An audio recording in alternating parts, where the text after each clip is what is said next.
Welcome out to EG Live. I'm Eugene for what am I here for? I guess I'm here for Epically Geeky. I've got an interesting story about that to talk about in a second. But I'm here with my partner in crime, my best friend, my worst enemy, Cyrus Martin. How you doing, man? I'm good. I'm doing good. I'm cold. That's why you see me in the flannels. We don't handle cold in Texas very well. I love cold. I We don't. actually love this temperature, but I Mhm. like to be cold and then bundle up. I like to Yes, absolutely. yes, you know what I'm talking about. Yeah. Yes.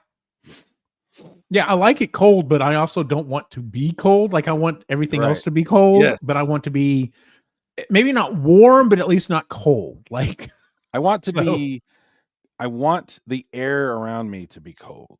Yes, exactly. That's what I want. Absolutely. Yes. So yeah, so we've got a good show for y'all. It's been a week or so since we've done this. So because life happens and stuff happens. So but both of us have been streaming some stuff here and there.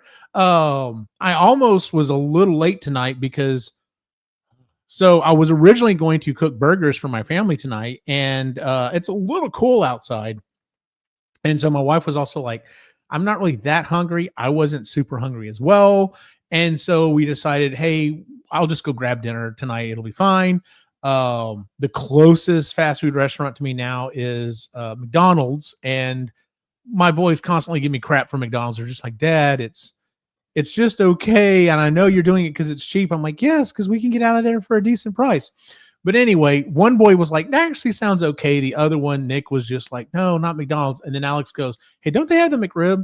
And Nick's Ooh. like, yeah, I want to try it. Let's do that. So Alex and I got in the car and went to McDonald's, and it should have been a very fast run through, grab the food, come home. The line was almost around the building. Do you Wow. know why? Mm-mm. Well, one, this was right at an hour ago. It's at 6:30, so it's dinner time for a lot of people. But I cannot tell you how many people I saw walking out of McDonald's or being handed through the drive-through the um, Grinch meal that they're offering. I don't even know what's in it. Supposedly there's like a pair of Grinch socks or something. I don't know. Like, you know what? I may have to look this up real quick. Hold on. Oh, is this one of those things that's like a phenomenon that people are like, I've got to have the Grinch stuff or something for some reason? Yes. Okay. Okay. Not now. Let's just see here. I Okay, thought, yeah, so let's just see here real quick. Do I have to do it this way? I think I have to do it this way. Maybe I can do it this way. Sharing, stop sharing. No, I want to do this tab. Why are you doing this to me? It's not doing what I want it to do. it'd be So like that. it be like that. Let's see here. Remove. Let's do this. There we go. That's the wrong one. Let's see. Can we do this other tab? Can we do this tab? By the way, anyone watching, you might notice that I'm distracted quite a bit. It's because I'm watching the Cowboys game on Amazon. Fair enough. All right. So yeah, it switched over like we're wanting to. Okay. So yeah, mischief is real in the Grinch meal, apparently. Oh my God. Hold on. I'm going to change the layout real quick. So it's this one. I like that one better. Okay. So we've got the Grinch meal. So let's see what makes this so special. Choose a Big Mac or 10-piece McNugget. All right. Get odd socks and dill pickle McShaker fries with Grinch salt. So basically, it's just the basic burger, it's basic nuggets, and it's fries with a dill pickle seasoning that you can add to it. And a sock. And that's it, and socks. Is it one sock or is it multiple socks? It looks like it's a pair of socks. Does it say here? Get odd socks. It just What does says odd socks. I mean, the picture shows what does odd a sock? pair of socks. Does that mean different? They don't match, or what does that mean? I don't know. Let's see. Can I zoom in on this? This is not an advertisement for McDonald's. This is not an ad. You have to say this stuff, Eugene. We're not accepting cash. We haven't been compensated. We're not receiving access. I'm trying to think of all things you're supposed to cover when you talk about a product or a service or something. let's see here. Because like the picture here does show we do have, so it does look like a pair of socks on there, but why would you want to? Those socks are going to be nasty. They're going to be. You're putting them with the food. That's weird. It's so weird.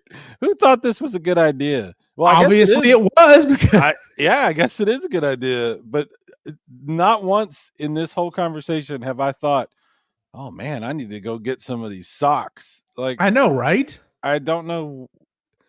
People get excited about the weirdest shit.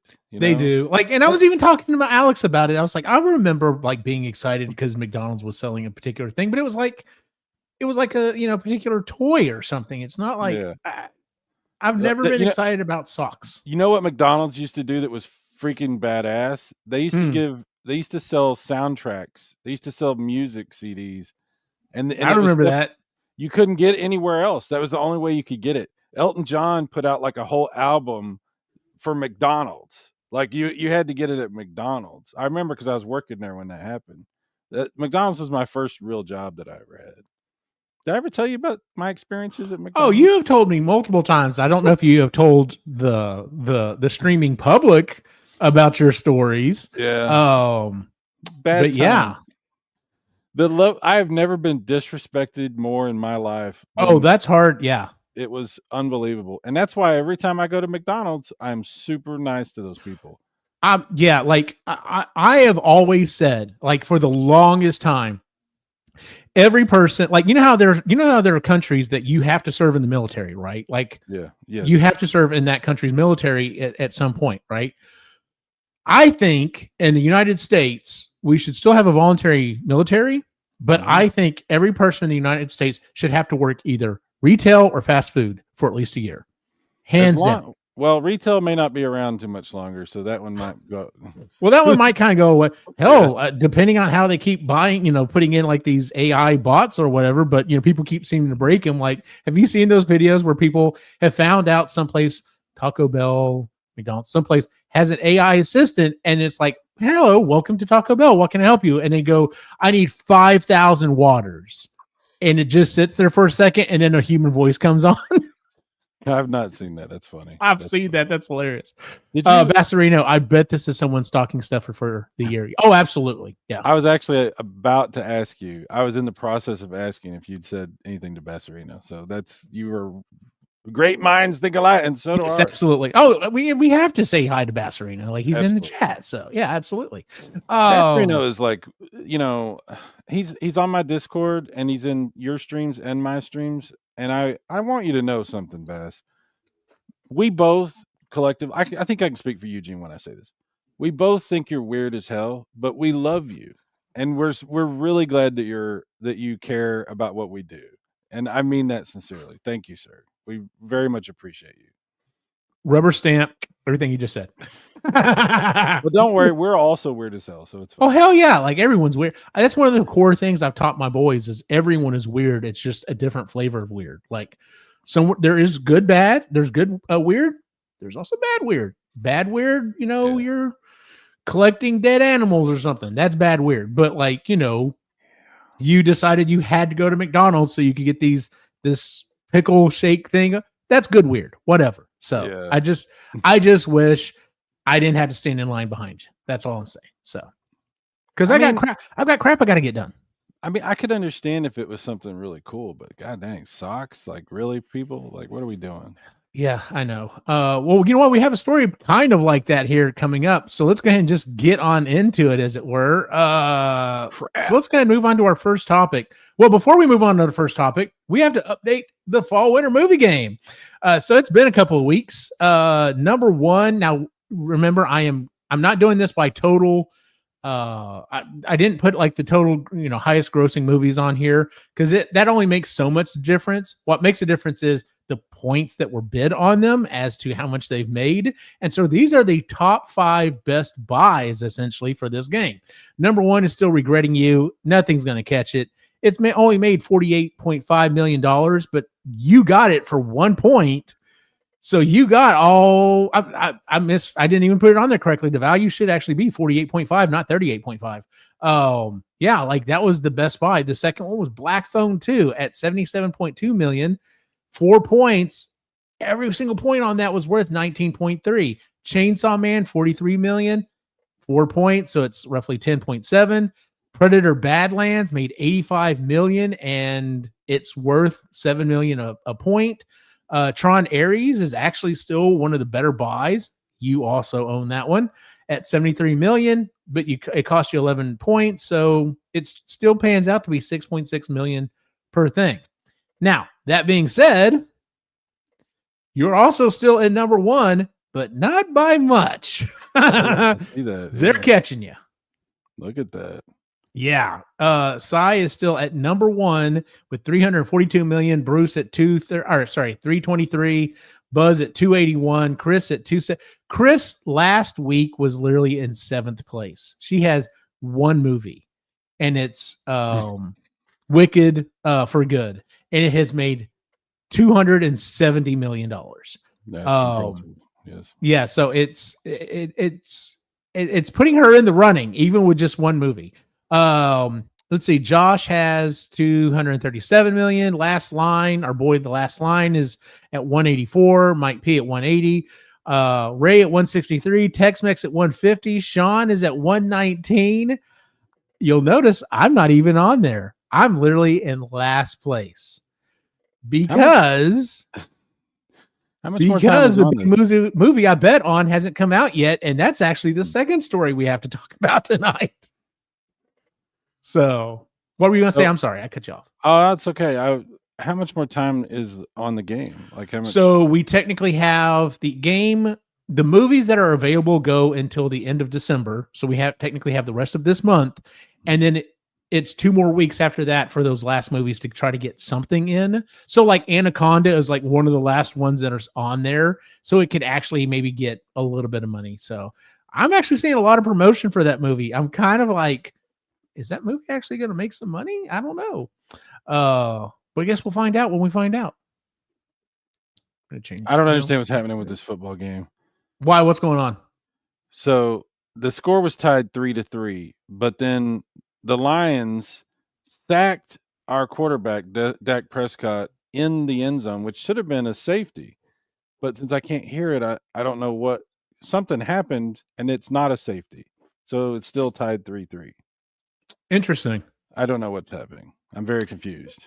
So I'm not a sports person at all. And the only time I ever care about sports is if I know someone who's personally playing in it. So like when my boy was out there playing football, I got into it. When my boys were playing soccer, I got into it. In high school, I was a football manager, but I was also a tennis manager. So like when my friends were out there playing, I got into it. That's the only time I get into sports.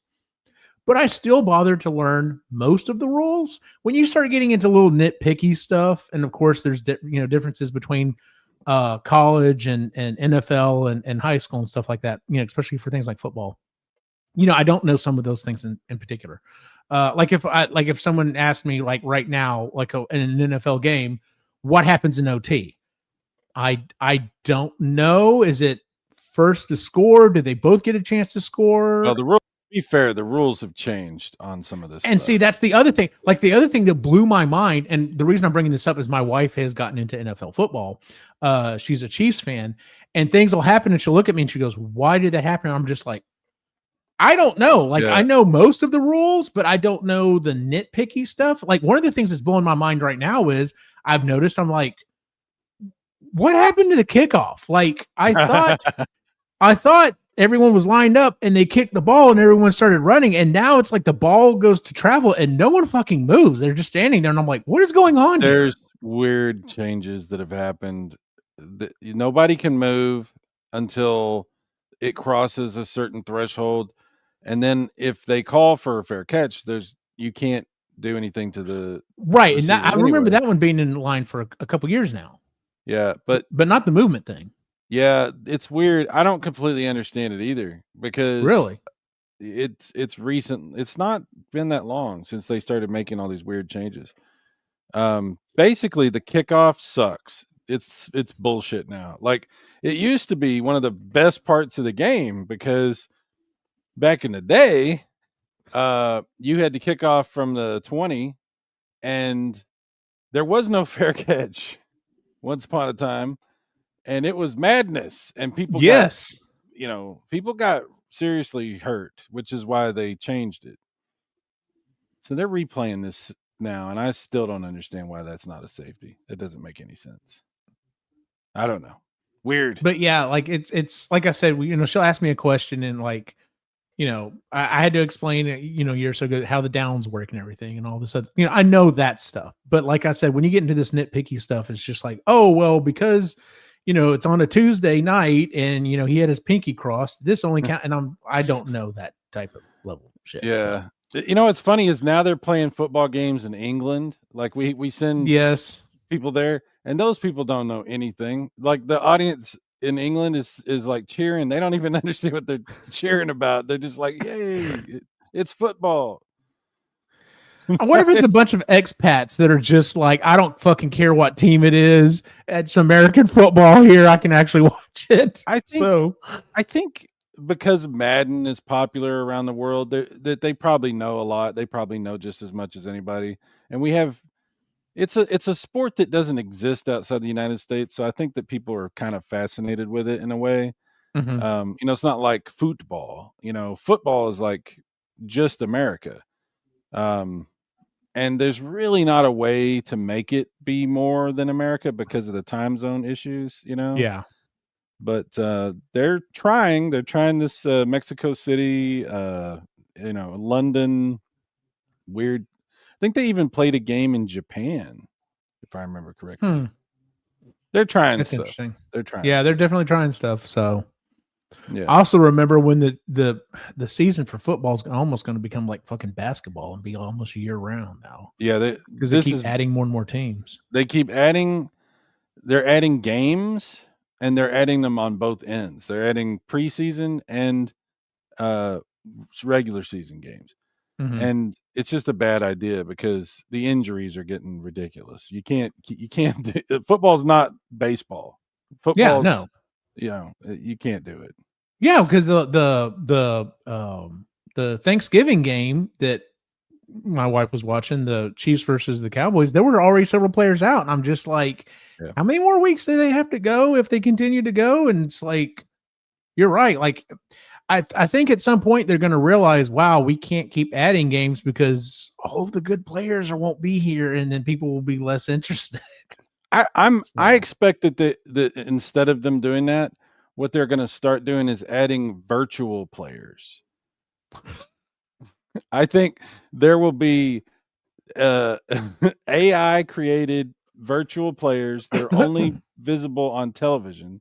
That if you show up to watch the game, you won't see the player, but the player will still do stuff. So you'll have to look at the screens that they have, and those players will be awesome. The stats will be off the charts for those. Oh yeah. And they'll come in under the salary cap. So eventually all the players will be virtual players. Yeah. But basically they'll just run Madden. Exactly. That's exactly what I was going to say is it'll end up being play. It'll be like the people we're cheering for are whoever's controlling the player for that game. So, they're coming for our jibs. I know, right? Well, I just heard a thing on the news that, and I don't follow college football at all, but apparently this coach that left mid-season or whatever is leaving or going to LSU or something or another. Lane Kiffin, yes. $90 million. $90 million. So he was going to go, but he waited because it would have looked really bad. He waited until basically he waited to the point to where he could get away with it because he was going to go sooner, and he was actually looking at different places. Lane Kiffin has a long history with LSU, so that's why he's going there supposedly.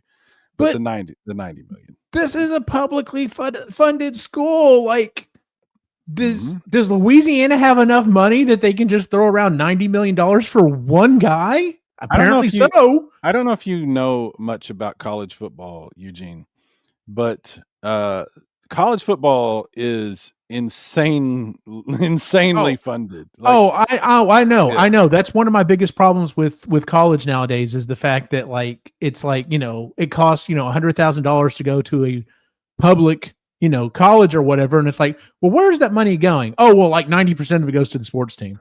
So you're not really a sport, you're not really a college. You're an athletics program that runs classes as a side hustle. Okay. That's what it boils down to. Also, I will say this: the programs are funded with a huge amount through boosters, which means corporations. College football, like last line, you're absolutely right. It's a huge business, and what's been crazy about it is up until recently they haven't had to pay players anything. So it's been started on that. Yeah, the college coaches making, 10s, 20s, 30s, 40s, 50s of millions of dollars or whatever. Their staff getting huge paydays as well, but the players making jack, but being guilted into like not going to the NFL as soon as they can or going to the NBA as soon as they can or whatever. And I'm like, guys, these kids only have so many years to make money. You got to let them go. They can't hang around and not make any money. So anyway, they finally figured out a way to start paying some of these kids, which is great. But man, see, I'm on the opposite end of it. I'm like, okay, fine. If you want to pay them, I get what you're saying. I do get what you're saying. But if your scholarship is covering $100,000 quote unquote $100,000 a year, then maybe you should get to pay. Maybe you should have to pay taxes on that as a corporate gift, because if it was with anything else, you'd have to be paying taxes on it. And I guarantee they're not going to want to do that, because I'm like, essentially this college is like, oh, hey, you're going to come play for us, and we're going to cover everything. We're going to cover you playing. We're going to cover your classes and your books and your whatever. I get all of that, but like I said, it's also a lot of people tend to forget, oh, by the way, they're also getting a free education that would normally cost an average Joe hundreds of thousands of dollars. Just keep that in mind, guys, when you're signing that line complaining I'm not getting paid for this. So we're totally off topic. Yeah, we're going in another weird direction. We're going somewhere completely. Okay. Anyway, we got to talk like sports commentators if we're going to talk about sports. We got to be. I know, right? Well, I don't know, Eugene. What I've seen over in my end of the spectrum, it looks like we got to really like play it up like we're. Yeah, I know, absolutely right. Well, let's take a second to thank our sponsor, McDonald's. The new Grinch sock meal is available. Yeah, some slides up here on the screen, and I wonder how they feel about that. Like, I know they know it's just part of the job, but they're just reading that off, and they're just like, I just got to get to the next 30 seconds so I can go back to talk about football. Like, do I really want to have to explain, Kia, it's your next car for the family. They now have webcams for a lot of these radio shows, and I've watched some of that just to see, because I've been around radio shows, but like the sports thing's a little different. But yeah. I've watched some of the stuff, and they're literally, it comes across when you listen to it like it's a conversation, and they're kind of, you think maybe they're face to face talking stuff. These guys are all on separate things, doing separate things, looking at sheets of paper. They're not engaged at all in what it comes across a different kind of way than what it really is. So yeah, they're literally just, and then, next is this sheet of paper, and we read whatever's there, and then it's okay. And we got this top. Okay. And you're, and then they point to another, it's whatever, it is what it is. It is what it is. Yes, it is. All right. Now let's go ahead and get to our first topic of the night. So, wrong thing. Why did I click? No, that's okay. We could talk about how I'm number one for a while. We already did. So we'll see how that keeps going. So our first topic tonight is, I was driving back. I went to go spend last week. I spent 4 days with my wife's family in East Texas, and we were driving back on Friday, which is Black Friday. Bassarino asked about that in someone's chat the other day. I think it was your live stream, and asked about someone brought up Black Friday. Oh, right. And, yeah. And so I was like, is Black Friday still a thing?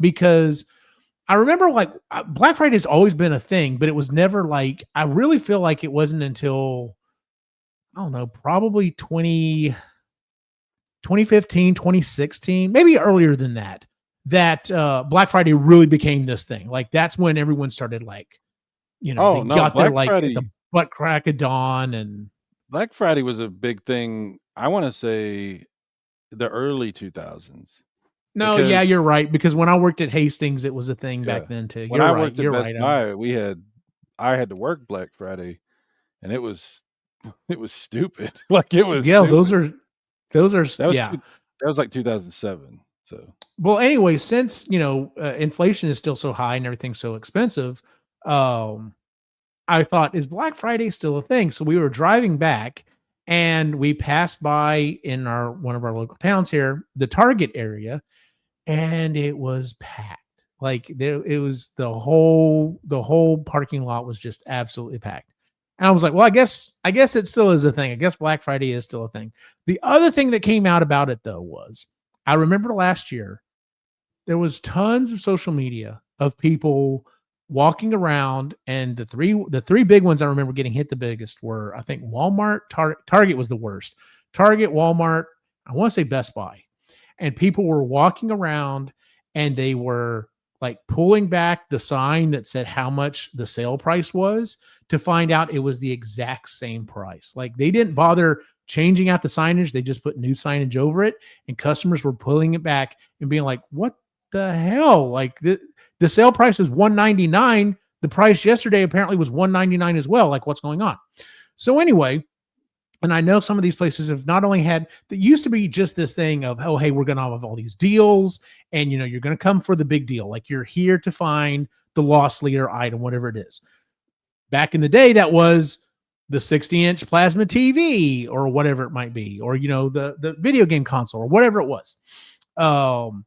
But now, since people really are not spending a lot of money on all that stuff, they've started going to these things where you can be like, hey, if you're the first people here, we got a swag bag for you. We got a free gift for you. Yes, you are now. Don't let that go to your head, Epically. But yeah, so Target offered a swag bag for the first 100 shoppers. I don't know if this was for every Target, but I know it was for a lot of them. And so people were excited. People were lined up. There's video people online that were like, I've been here since 4 a.m. The store opens at 8. I hopefully I can definitely get one of these bags. And needless to say, they were a little bit miffed when they got their swag bag. Yeah, so this is what we're switching over to here real quick. Let's see if I'm going to make this bigger. copyright strike. Copyright strike, yeah. Oh, you know what? I actually switched over here and have to do this. Friday crowd is furious. Hundreds of shoppers stood outside in 2-degree weather, freezing before sunrise, all for the exclusive swag bag promised to the first 100 people in line. Employees hyped it up like a VIP event. They handed out hot chocolate, gave safety speeches, and passed out numbered tickets. One shopper even scored ticket number 2 and thought the suffering was finally going to pay off. But when the doors opened and people calmly walked in, reality hit fast. The holographic swag bags looked nice on the outside until they were opened. Inside, a couple of drink pouches, 2 generic note cards, and a dusty lip gloss that looked like it had been kicked across the stockroom floor. That was the premium Black Friday gift people froze for. The crowd felt scammed, calling it the most underwhelming swag bag in Target history. What was advertised like a $50 value giveaway turned out to be $3 of random clearance items tossed in a bag. One thing is clear. After this disaster, a lot of shoppers are saying the same thing. Never doing Black Friday at Target again. So yeah, that was I saw that was just one story I saw. I saw multiple of these stories. People are pissed. In fact, I even saw a story today that this guy was reporting. Target, there are people who are thinking Target may not survive next year. Like next year may be the end of Target. They let go of like 1,000 people in their top echelon of people. They've also fired like 6% of their workforce. Like they suck. Yeah, and it's just like this is not going well for them, and this doesn't help. Like that, you don't piss off your customers like this. Why did they even bother to do that? It's so weird. It is weird. Why would they Last do line. that? My new monitor I got is awesome. It supports 4K, 144 hertz, HDR, has smart TV features such too. 43 inches, also very big for a monitor. Dude, 43 inches is huge for a monitor. Yeah, that's way too big for a monitor. Okay, is it wide? Is it like a normal? If it's like the wide and you're playing like an adventure game, I get it. But like at some point, depending on how close you are to this thing, like your like health bar and stuff are going to be out of your peripheral vision, and you're going to have to like stop to look up. Because I started hearing a bunch of people that are just like, sweet, I'm gonna get a 50-inch plasma TV and I'm gonna use that for gaming, and sit really close to it. And they're just like, yeah, that was not a good idea. I have to do this to see what's going on the screen. So, but as long as it worked out for you last line, good on you, man. So, I mean, if he's happy, he's happy, right? Hell yeah, dude. Doesn't matter. Well, if you understand how I set up my setup, it is plenty good for me. 16 by 9. No, it's standard size. So, well, good on you, man. But yeah, some Best Buys were almost empty. And once again, Home Depot, Target, and Walmart were caught advertising prices that were not lowered. So let's go back over here real quick. And is it this way?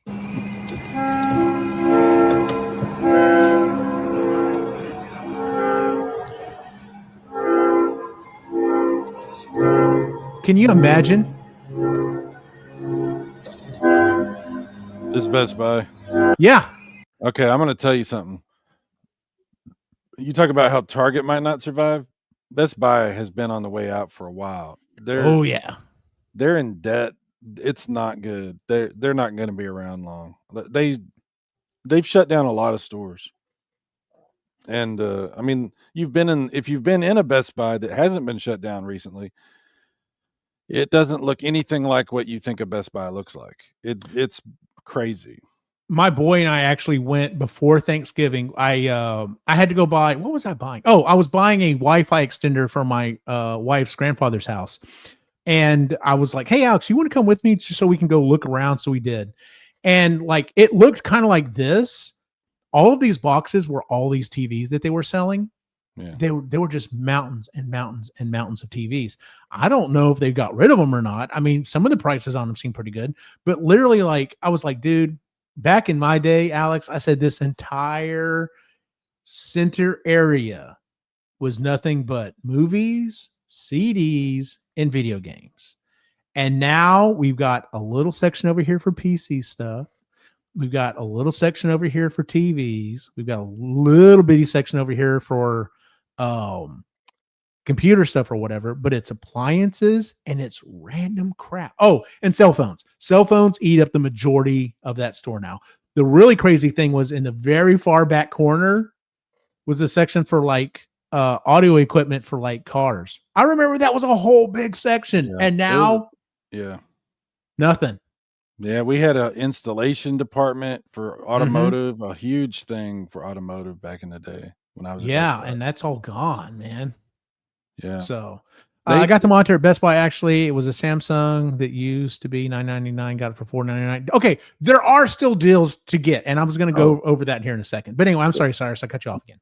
No, that's kind of what I was going to get at. Is there's obviously deals to be had. They're trying like desperately to get people to buy stuff. I mean, you know, the problem you end up with is, you know, when these stores go under, when things get to the point, when it crosses the threshold, the point of no return, when that happens, people will like vulture pick over whatever's in there, you know, and act like it's, you know, high five each other. And then the stores are gone. And then I'm telling you, man, when Best Buy is gone, and if Target goes under, Walmart and Amazon are it. And they will fuck everyone. Like it's all going to be, it's not going to get better. It's only going to get worse. Like they literally just built another Amazon warehouse right next to my apartment. like right here that just got built.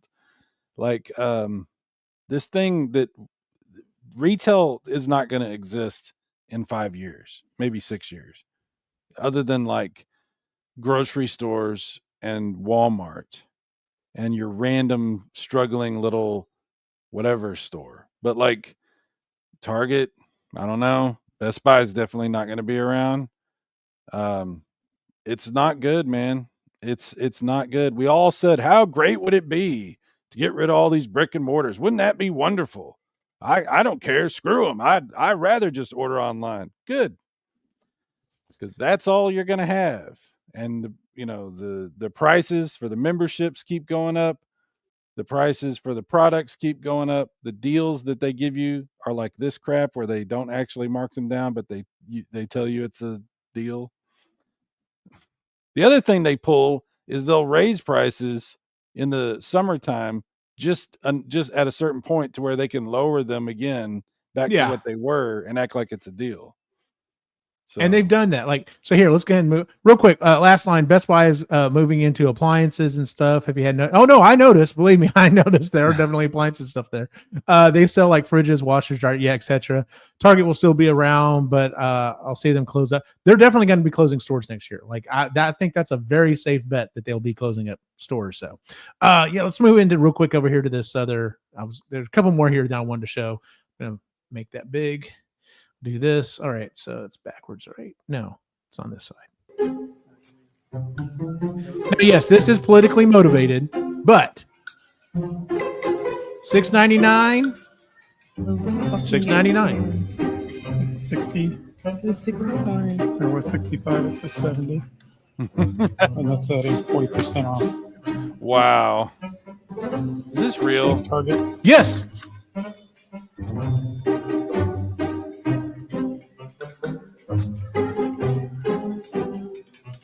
I will end the devastating inflation crisis immediately, bring down interest rates, and lower the cost of energy. We're going to bring those prices.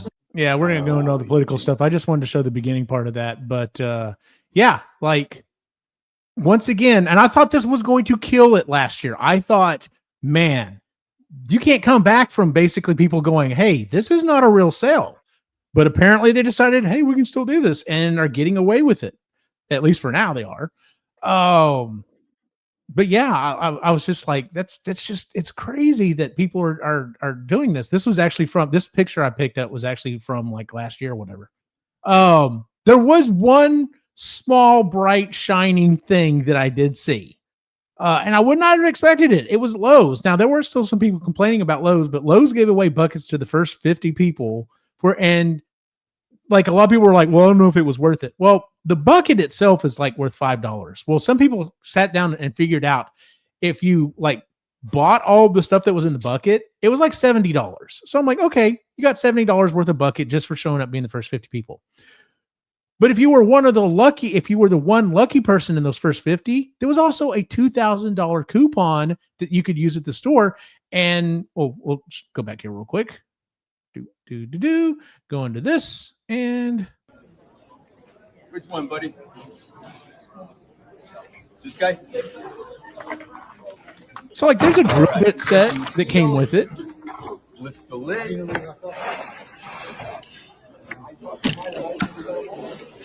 Give it a whirl.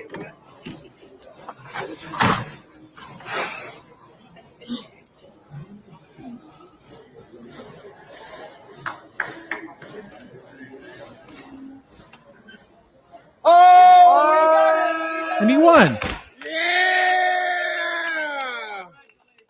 Oh, that's nice confetti. I like that. I know, right? Yeah, the manager's like, man, we got to clean all this up now. Yeah. I can appreciate confetti, though. It's fun. Yeah. It's fun. But like, I mean, even if you didn't win it, like the $70 that were in the $70 worth of stuff that was in the bucket, I'm like, if I was going to be there anyway to buy something, I think that would have been fine. That would have been fun to have it because, whatever, it's $70 worth of stuff they basically gave away free. But the chance to get $2,000, like, dude, that's a new washer and dryer, or at least a brand new washer. That's a new refrigerator. That I think was worth the time. And like I said, there were some people I saw kind of complaining a little bit about it online, but most people were just like, dude, if you didn't like it, don't stand in line. I thought it was totally worth standing in line for 2 hours for it. What are they complaining about? I don't really understand because they sat outside in the cold for 4 hours side, and all they got was a $70 bucket. Yeah. I mean, don't do it then. Yes, exactly. Exactly. Like what do you mean? Like you're complaining? Like you don't have to do it. Nobody made you do it. You knew what the circumstances were when you did it, and you're complaining about doing it. What? Last line says, so as a retail person, those are shippers with pre-printed prices they ship specifically for Black Friday. I saw shippers like that when I worked Walmart on Black Friday. So yeah, like, I mean, I know it's not the store choosing to do that. It's the corporation that's doing it, but it's just crazy to me that, you know, some of this stuff's going on. I've never been a Black Friday shopper. I've only ever done it twice. One of them was for the NES Classic. They said they were going to have more of them there, so I got up super early. And I say super early. I was there. The store opens at like, 10 usually? I think I got there at 8. So I maybe spent 2 hours in front of the store. The only other time I did it was one year we were buying iPads for the boys for Christmas. Like that was their big Christmas gift.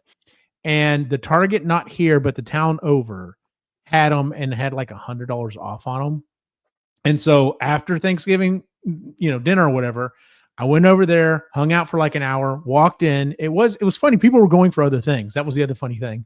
They were going for other things. So I walked up. They're like only one per person. I'm like, okay. So I bought this iPad, walked out to my car, put the iPad in the trunk, locked it up, walked back in, bought another iPad for the same price. I was like, I'm in a good deal. What was funny is talking about people were there for different things. The time that I went to Best Buy, it wasn't Best Buy, it was Target. I was waiting outside of a Target for the NES Classic.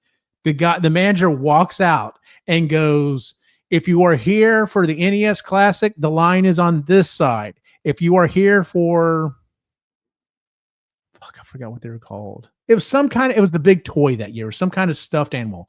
The line's on this side, and literally like half the line just split, or not even half the line, but like 3/4 of the line just moved over. And I'm just like, I'm actually get one of these because I was standing in line, and I'm just like, there's way too many people in front of me. I'm never going to get one of these things. But apparently all these people were here. Hatchimal, I think is what it was called. They were there for Hatchimals. So, but you know, yeah. I think a lot of the Black Friday stuff that we used to have back in the day, the reason you don't have it anymore is probably because all the resellers and the scalpers, the people that like figured out like ways to like you know, basically just take advantage of the whole thing, and so it wasn't really Black Friday. Like people were just getting screwed, and people were just making money off of it, and so you know, because that's the reason a lot of places stopped doing pre-orders on things, because you know it would just get all snatched up by the scalpers, and you know it got ruined. You know? Yeah, absolutely. Like there's I listened to a couple of different toy podcasts, and yeah, like for the longest time, it's gotten better since, you know, the collecting has gone down. There wasn't the fervor like when COVID hit, like, you know, everybody was at home and didn't have anything to do. Like toy collecting like really took off, and anything that was coming out, it was just like there were all these bots that were just buying up that stuff within like microseconds of it coming out. So it is crazy. There was one more thing. Oh, go on. I was just going to say, once upon a time, Black Friday, dude, there's videos out there from when it was in its heyday, and it was dangerous. It was very dangerous. It was crazy. It's like, you know, you remember, not necessarily talking about Black Friday, but like, I remember when the PlayStation 2 launched, and they had to escort people out to their cars. Yeah. I was one of them. Yeah. Crazy. I will have to tell my PlayStation 2 story sometime.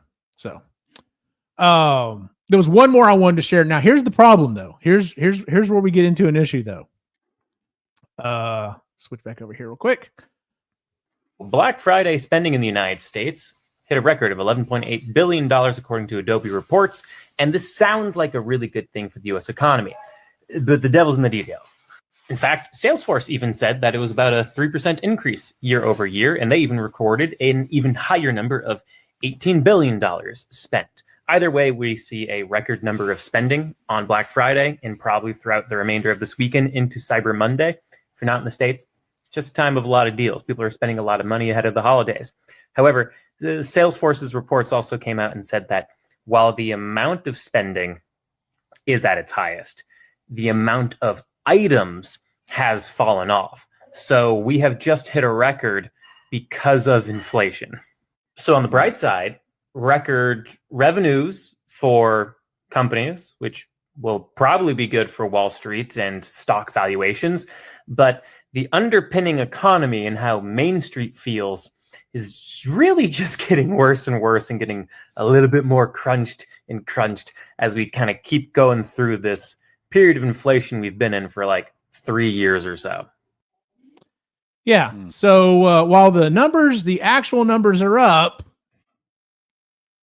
the amount of stuff being bought is down, which I kind of thought was going to be the case. It's kind of like when all of the numbers for all the movie records jumped up really high. And it's like, yeah, I get it. How many of those movies were you forcing people to watch in 3D? So you jacked up the price on the ticket, and it's like, oh, well, we don't want to talk about that. Yeah. So thanks, Biden. Sorry. But yeah, I just wanted to kind of bring that stuff up because, like I said, Black Friday was on my mind. I actually did get a couple of good deals. I got a new hard drive for this new computer I'm building. I got like $10 or $20 off of it. That wasn't bad. I got like $20 off the new case that I'm buying. And I got like almost half off of a new ladder that I had to buy because I'm be putting up outside lights on my house. But there are still deals that you can find. I just would say if you are going to do the Black Friday shopping, do the research. Like go a couple weeks, at least a week ahead, and just see what the price of the thing is. So if you do go, you don't go, oh, that looks like a good deal, to find out maybe it's not as good as deal you thought it was going to be. So anyway, all right. Let's go ahead and move on to our next topic. Let's see here. Yeah, here we go. So James Cameron came out. The reason I brought this one up is because on your stream the other day, someone brought up the new Avatar movie, and I did a quick fact check real quick, and I was like, oh, hey, the new one hasn't come out yet. It actually comes out December 18th, I think is when it is. So we have a couple of weeks until it comes out. But yeah, James Cameron has actually gone on record. He went to, where was it? IGN. IGN was reporting this and said, if Avatar Fire and Ash, the newest movie that comes out, doesn't make enough for Disney, he's walking away. Yeah. And the reason I brought this up is because I went and found online and posted it on your chat that it was the new one, Fire and Ash, comes out here in a couple of weeks, and part 4 comes out in a couple of years after that, and part 5 comes out years after that. And I think you and everyone in your chat was just like, they're doing a 4 and a 5? Like, yeah, it was like, there's going to be more of this shit. Exactly. Nobody cares. Nobody cares. Yeah. He went on to say he would write a book to resolve one item that's in the third movie. So I'm like, okay, I guess he's going to go into do a book, because he does care enough to at least try to wrap this up. But okay, so here's where I'm like, he's a smart guy. He does make really good movies. But he said COVID and streaming have reduced the movie. Yes, I agree. COVID definitely hurt the movie going industry. Streaming has definitely really hurt the movie going industry. I don't know if it's reduced it by 75%. He might be pulling that number out of his butt, but I'm like, yeah, he lives in a bubble, and when you live in a bubble, you believe what your sycophants tell you, and I'm sure all his little people are like, yeah, that's right. It's not that people don't give a shit about Avatar. It's COVID. Absolutely. Yeah. He's talking about writing a book. I'm like, dude, somebody needs to get to this guy and talk to him. Who's going to read that book? I have said multiple times, and I've seen other people like say the same thing in social media. Show me the person that is stunting for Avatar. So show me the person that's like, Avatar is it. Like Avatar is the end all. Avatar is my Star Wars. The person doesn't exist. He needed, just like George Lucas needed, somebody to get to him and talk to him. And unfortunately, everybody's scared shitless of this guy, you know, because he's made billions of dollars for the industry. So they're like, whatever you want, man, whatever you want. And they're just letting him do this. You know, like the first Avatar, okay. But after that, it was like, okay, man, let's do something different now. Because James Cameron can make some of the best movies. He's made some of the best movies that have ever been made. Yes, absolutely. 100%. He may have made, let me put it like this. From several different points of view and several different movies, he may have made the best movie ever made, depending on your perspective. And you might think it's a different one. It's not all going to be the same answer on that because he's made that good of movies. But Avatar, for its day when it came out, was very cool and very impressive. And then that should have been it. And he should have moved on to other stuff. But, you know, he's obsessed with it. And yes, he was determined to tell some fantasy in his head that, you know, it's James Cameron. What are you going to do? You know, no, this movie's not going to do well. And it's going to hurt him a lot. And that sucks. And he'll probably write this book that nobody will buy or care about. No one's going to care about this. And that's going to crush him even more. And what really sucks about that is we may not get any more movies out of James Cameron. That's what I was thinking. That was kind of the big thing from that was like, yeah, it's going to suck if it doesn't do well. It may still do all right. I don't know if it's going to. My question is I want to know, what is this magic number he's thinking Disney is going to be like, hey, it has to hit this. Like, that's the thing. Because if it makes the money back, even if it breaks even, I mean, technically you're not out anything. But that's not how corporations work. They want 2 and 3 and 4 times on their investment. You know what I'm saying? Yeah. I actually think Disney's kind of playing a game with him where they're like, oh yeah, if it makes money, man, we'll keep making these. But they're not going to tell him what that number is because they're not making any more of these. Like, dude, they're not making any more Tron movies, and they're not going to make any more Avatar movies. It sucks, but that's what it is. I mean, you want to guess what the estimated? I just did this. Do you want the estimated budget is for Avatar: Fire and Ash? Just take a guess. Oh, I want to say 70 million. The estimated budget for Avatar: Fire and Ash is $250 million. Well, they're definitely not making any more of those. Not if they're going to cost this much every time. Jesus, no, because it's not going to make that much money at the box office. There's no way. There's no way it's making $200 and something million at the box office. You know. Yeah. It's no. I seen the trailer. Okay, the trailer looked fun, but I couldn't tell you anything that happened in the trailer. I don't care. I couldn't tell you the names of any character. I don't care. I don't know. There's a bunch of blue people. That's all I know. Yeah, I know that one dude was a dude, but now he's a blue dude, and Sigourney Weaver was a chick for a while, but now she's a blue person. I don't know. Other than that. And who these other people are, fire people or whatever.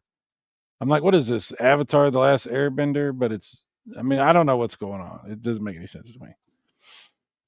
You know, it's whatever. Nobody cares. It's over with. It's been over with. You know, and that's the thing is, I understand that these movie companies and whatever, entertainment companies, they want to keep remaking stuff over and over because they think that people will buy what they know. They'll buy what they know. So they're going to make a new Harry Potter, or they're going to make a new Lord of the Rings, or they're going to make a new whatever. And so maybe the thinking is, yeah, Avatar is kind of like that because it's been so damn long. So people will be like nostalgic for the new Avatar. I don't know what no. Last line says Way of Water made 2.3 billion. He's right, but that's also worldwide. The problem is a lot of companies, especially US companies, only look at the domestic, which I do think is bullshit. Because like if you look at and say what you want to about the 2016 Ghostbusters movie, yes, it barely cleared what they said the budget was, but that was just for the domestic return. If you look at what it made worldwide, that movie made money. But Sony is like, no, that movie did not make any money and just wrote it off. And so a lot of these big companies, movie companies in particular, unless it is the domestic return, it's like they don't care what the worldwide. They will gladly take the money, but they don't count it towards that. If they cannot make the money here at home, it doesn't count. Now, that being said, and I didn't realize this, Way of Water in 2022 made $688 million domestically. 2022? 2022. So we're talking about 3 years ago, it clocked in almost 700 million. So who knows? It may still make that back. But once again, it's like, so even if it does make 250 million, is that going to be enough for Disney? Or are they going to be like, cool, we got our money back, we're done? You know what I'm saying? I mean, I find that number very surprising because if you look at, well, let's just say if you look at the movies that are out or have been out this whole year, we're not seeing numbers anywhere near that for anything. Exactly, yeah. But yeah, movies used to make a lot more money. That's for sure. They used to, Titanic made $1 billion or several billion. Or whatever, movies used to make a crap ton more money than what they make now. But, and now I'll say this, maybe there's some like huge demand for a new Avatar that I don't know about. Maybe there's like a bunch of people that are just quietly like yearning for this new Avatar movie that are they're saving up their cash and they're all going to take the whole family to watch Avatar. Maybe that's going to happen and it'll blow get the doors off the damn theater with people just cheering in the aisles about how awesome the new Avatar is. And they'll sell toys and people will paint themselves blue going to the theaters. Maybe there's a culture that exists that I'm not aware of that I'm not aware of it either. Yeah. People have demanded this new Avatar movie and people are just lusting over it and watching the trailer over and over and over, and it'll pull in another 2.3 billion. And if it happens, I will absolutely say I was wrong about this. Oh, I will too. I will freely admit that I was wrong on this.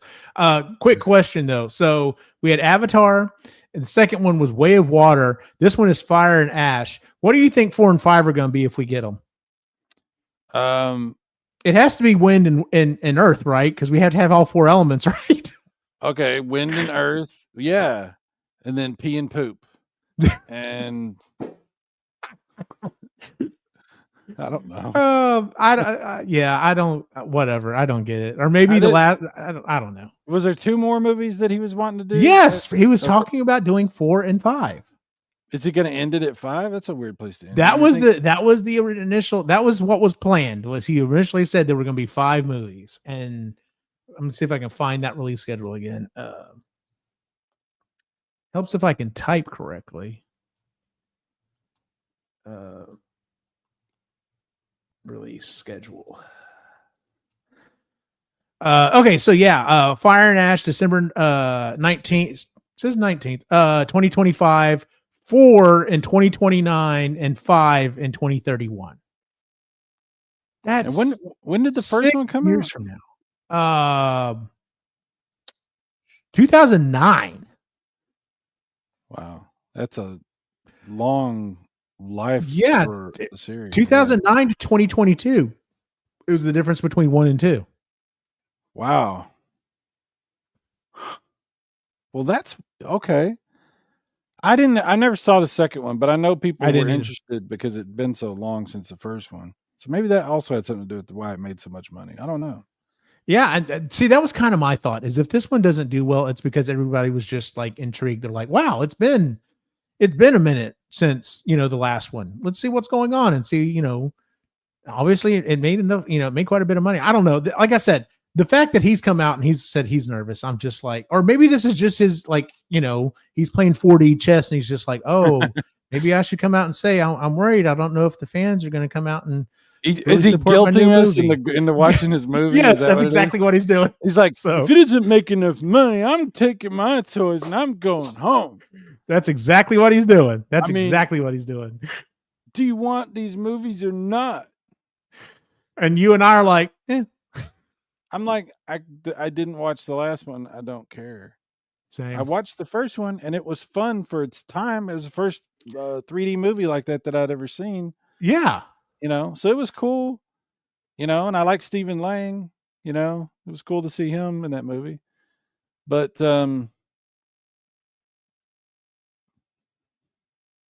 yeah, I don't know.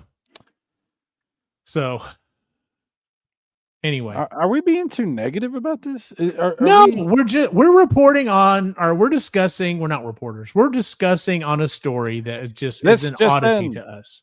Yeah, I know, right? So, all right. So those were our official stories that I wanted to talk about. I had one other thing that I thought about the other day, that I wanted to bring up and talk about. This is definitely a, up your alley. This is a retro issue, as it were. Okay. I want to talk about controllers. So, do you remember? It's almost been a decade, Si, since I put that.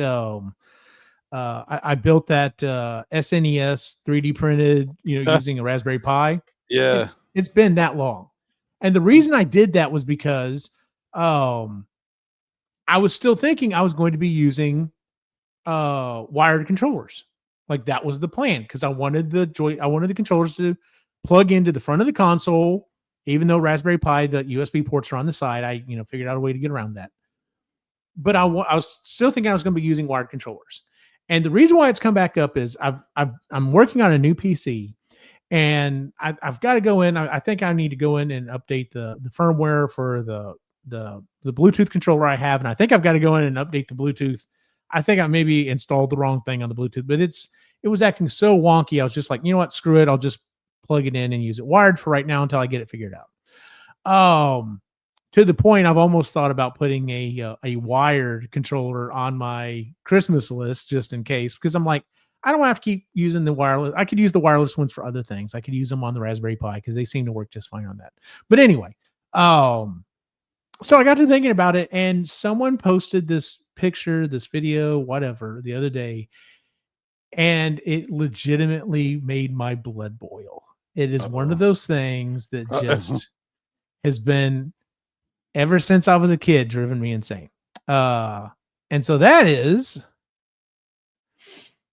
James Cameron. Oh, James Cameron. Since I was a kid. No, wrapping controller cords. Okay, here's the thing. And I know you understand this as well. And the reason why you understand this is because you are a technical guy, but also you have worked in radio and television. And one of the first things that they taught us was how to properly wrap a cord. Because if you don't properly wrap cords, it damages them. Nothing else will show you that quicker than a what is this cord again that I've got here plugged into not RJ45? It's a what's the standard mic cable? You know what I'm talking about. Dude, for some reason, when you do this to me, my brain shuts off and I can't. I know. I can't think of it. What XLR. XLR. An XLR. Nothing will tell you you've been wrapping the cord wrong like an XLR cable. They are the most finicky cables ever, and yet they're still the industry standard, and they're constantly being walked on and like pinched and everything else. And I guarantee you there are more XLR cables and landfills than any other cable in the history of the world. But they show their age more than anything else. And it's funny because I used to teach a computer literacy class. And one of the things I used to teach the kids was you have to respect cables. You can't just like grab them and yank them and everything else. And the example I used to give them was, I was like, if you were to cut the end off, don't do this, kids. If you were to cut the end off of any power cable ever, especially like your vacuum cleaner, and you look at it, it's not one solid core of copper. It's all these little copper wires. And so when you like bend it and mess with it and all this other stuff, it causes those little cables to break and fray. And eventually it'll cause that cable to go bad. And guess what else has little copper cables running through it? Your controllers. And I saw pretty much this picture, not this exact one, but I saw this picture the other day. And I just was like, if I ever saw anyone wrap my N64 controller like that, I would beat the hell out of them. It's a funny thing because in the community, there's a certain sect of people who take great pride in this stuff, in wrapping things like that. But there's people that think that they've done a great thing by figuring out some method to wrap their cables for like some aesthetic that they're going for or whatever. And yes, it ruins. I actually have been as guilty as anybody of wrapping. Like I got this one wrapped up right here. Like I'm not any better than anybody else about this. And I've ruined controllers. I ruined a Genesis controller from wrapping it. Oh no, really? And I ruined the Sega Saturn controller, one of the good ones, by doing that. I think I might have ruined 2 of them actually, because I sent one of them to my buddy Luke, who just joined the chat. Yeah, I didn't realize it was broke till he told me it was broke, and I was like, "Oh no!" Yeah, that was disappointing. That was not a good look. You don't want to send a broken controller to somebody. Poor Luke. I apologize on Cyrus's behalf. Yeah. Oh man. And he said he's got it right. Someone fucked up that N64 controller. Good Lord. Yes, they did. Okay, so here's something, and I'm going to admit this, and you know what? I have a feeling, knowing this group of fellows that we have in our chat groups and everything else that like to pick up on stuff and run with it as a joke. I'm going to admit something, and while it would normally be considered a detriment as a human being, it has actually been a boon as a video game player. And that is, real quick, Luke's Awakening. I mean, I couldn't complain about the Saturn deal. Okay, so he still feels like it was a good deal. But I have small hands. I do not have large hands. But that being said, I can wrap all of my controllers going back to the Nintendo just like this. My hand is the perfect size to just wrap. It's a nice loose wrapping. Now, the way that I'm wrapping this right now, it very much looks like I'm about to do a garrote wire and like literally strangle someone to death, but it's the right size. And then you just set it back here. There's no hard angles on it. It sits nice and flat. It doesn't go anywhere. And I've been doing this. There's a Nintendo controller. This one's kind of come undone a little bit, but there's a Super Nintendo controller, and swear to God, just got this one out. There's an N64 controller. It has the perfect place as bad as this controller is for a lot of people, it has the perfect place to wrap it. And when it sits down, it's protected. Like that's on that picture. I can just imagine, like I can hear the cord crying out and breaking at just looking at that. You can feel the fibers ripping themselves apart. Yes. Yeah. But yeah, I just wanted to kind of bring that up and kind of get your thought process on that. Like I said, I have always is Eugene the new Martha Stewart. What's up, Born Distracted? How you doing, man? Yeah, nice. No, but like, so I want to know in the chat, like I said, this is not really a concern. Like my boys don't have, well, I take that back. Both my boys are actually using wired controllers now because stick drift I'm so done with fucking stick drift. Like I've repaired multiple controllers and it drives me insane. So they both have gone to save money. They've both gone to wired controllers, but they also play very close to their screen. I'm like, guys, save your money. Like if you were sitting across your bedroom, then yeah, go with a wireless controller. But I'm like, literally, if you're sitting this far, just get a wired controller. It's cheaper. And boy, Alex will tell you, it eliminates all possible lag, like, because he's all about that. But like for most kids nowadays, this is not something they have to worry about anymore. And it's one of those things that our generation, I'm sure, still thinks about from time to time. Yeah. Yeah. I mean, like I said, I've been as guilty as anybody about bad rapping. I know. I mean, I try not to do it now. Nowadays, I try to be more careful with stuff because I have had some incidents, but I'll still like this isn't like a tight rap or anything like right here. No, that's not a tight rap. That's that's not like this instinct where you can yank. I think the N64 is probably the most notorious for people doing this kind of stuff because of the shape of the controller, and people want to wrap it around the controller, but they don't really know how. So they have their little method of doing it. And usually what it ends up doing is you get to the end and you got the little nub at the end of the N64 controller and you want to like tuck it in or do something, and that's how you screw it up. That's how you screw it up right there. Bad wrapping can ruin your handles. How so, Luke?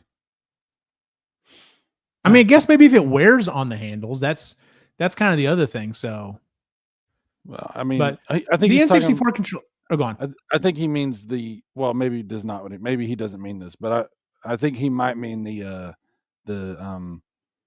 analog stick. Like if you wrap something and it catches the analog stick. Oh yeah, definitely. I don't know. Maybe that's not what he meant, but that's something anyway. That's something that could be wired controllers are more gooder. Yes. More gooder. Yeah, they are more gooder. But yeah, like it's one of those random thoughts. Like I said, this showed up in one of my social media feeds, and just thinking about it, I was just like, I wonder, am I the only person that obsessed with this type of crap? But it was funny that like I just always wrapped my controllers that way as a kid. And then when I got into that actually, no, it was before I was in that program. When I was in high school, I did we did video student announcements, and I did that my senior year. And that was the first time that one of the other kids that was in the group, was definitely going to go into television production and stuff. And boy, he got on my ass about wrapping a XLR cable the wrong way. And then when I thought about it, I was just like, oh shit, you're right. Yeah. Like you said, I mean, that's the worst. Like if an XLR cable, if there's any, I mean, you have to like, when you're getting ready to use them, like get them and like mess with them with your hands and make sure everything's good. And I've had to throw away so many because they just go bad. They're just, it's some kind of antiquated like technology or something. Yes. Yeah, but they do, when they work, they do sound fantastic when they work properly. So, and see, like the XLR I have right now is the almost perfect length. Like there's maybe a little bit of slack in it, but it's the perfect length. And I did that specifically. Like I had other XLR cables I could use, but I'm like, if you coil them up, then sometimes you get feedback, or it might get pinched, or it might get pulled. So and every day I'm still halfway expecting to come in here and be like, well, I guess that one broke. So you know what? I looked at it wrong. Another cable that's almost as bad, maybe worse, is HDMI cables, because they will just go bad for no reason. I've had to throw away so many HDMI cables. I haven't had that issue with HDMI cables, but I could see that. Born Distracted. That is a damn good question. Who had the shortest controller cords? Oh, okay. Hang on. So my Super Famicom has a very short cord. Really? Okay. The Super Nintendo cable is like 6 feet, maybe. Yeah. Super Famicom is like 3 feet, maybe. TurboGrafx, very, very short also. Maybe the same, maybe 3 feet. Atari 2600? 2600 is pretty good. It's not bad. Intellevision's really short, but it's that telephone cable kind of. Oh, yeah. It kind of stretches a little, which amazingly, those hold up, which is very short. Really? Okay. Yeah, mine work fine. The other Short. problem with that is it's not just the length of the cord. It also depends on where it plugs in on the console and where it goes into the controller. So you can automatically cut off however long the cable was for the Dreamcast. You can automatically cut off about 4 inches to that total length because it's on the bottom. I understand they wanted to be able to plug the control, plug the VMU units in the top. But that I was just like, why is the cord on the bottom of this thing? This doesn't make any sense. It's ridiculous. I actually ended up buying extension cables for my Dreamcast. If I had kept my Dreamcast, I probably definitely would have. It's a good investment if you want to play Dreamcast stuff for sure. Yeah. So yeah, TurboGrafx cables are the same length as Super Famicom. They're very short. And I think Luke was saying the Famicom ones, the original Famicom ones. Mm-hmm. Plus, they were like wired in, so that was another thing. Yeah, because my twin, this one, it has the wired in controller. Oh, okay. And they're pretty short. Yeah, that's not very long. No, that's not. I actually think the Super Famicom's shorter than this. It's shorter than this.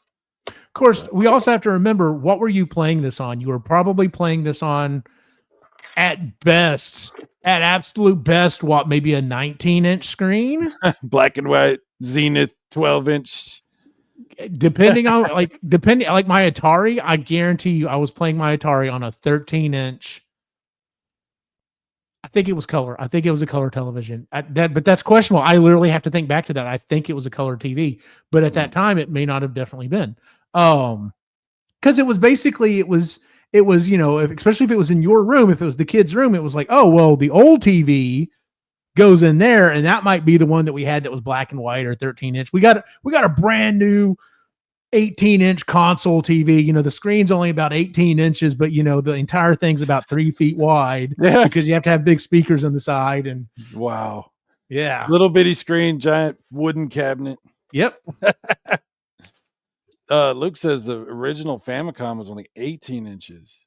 Dude. Wow. You have to be really close to play games. What is that? Like, that is super short. That is ridiculous. That's at that point, you've got to hope the power cable and whatever cable it's hooking up to the back of the TV are long enough that you can pull it out in front of the TV. So the Intellevision is very short, but it's hard to tell. I can't tell you exactly how long the cable is because it's coiled, so you'd have to actually like pull the coil out, and I'm not doing that. No, absolutely not. But if you don't pull the coil out, it's like probably about 18 inches of good length. It's probably longer than that, but with the coil, it's, without making it weird, it's probably about the same. A good 18. Oh my.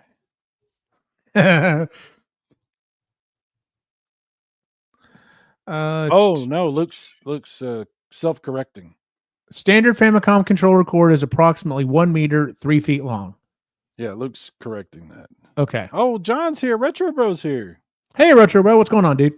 We're talking about how you wind up a controller cable, and now we've gotten on to what the shortest controller cable was for a different console. So it looks like that N64 controller is wearing some black leather Mad Max like outfit. I know, right? Oh man, I just, like I said, this is one of those things that just I thought about the other day. It just kind of got me. I was just like, because, and I mean, I like the N64 controller. I do. I think for what it was a good controller. It was definitely different. The biggest problem with it was both its best aspect was also its worst, and it was the joystick, because if you took care of it, I still have 4 N64 controllers that work perfectly fine. I know, I tested them out like a year ago. All of the joysticks on them are fantastic, but I also kept good control of it. You could not go to any place that had an N64 set up as a demo and the joystick was just absolutely wrecked on it. Oh yeah. Yeah. And I'll tell you what, it was funny. Years and years ago when I used to be married, there was times when I would try to play N64 with my wife, and she could never comprehend the concept of an analog stick. Like I've got this. I'll show you. Like, you know how when you play on an analog stick, you put your thumb on it and then you guide your thumb. Yeah. So she would go,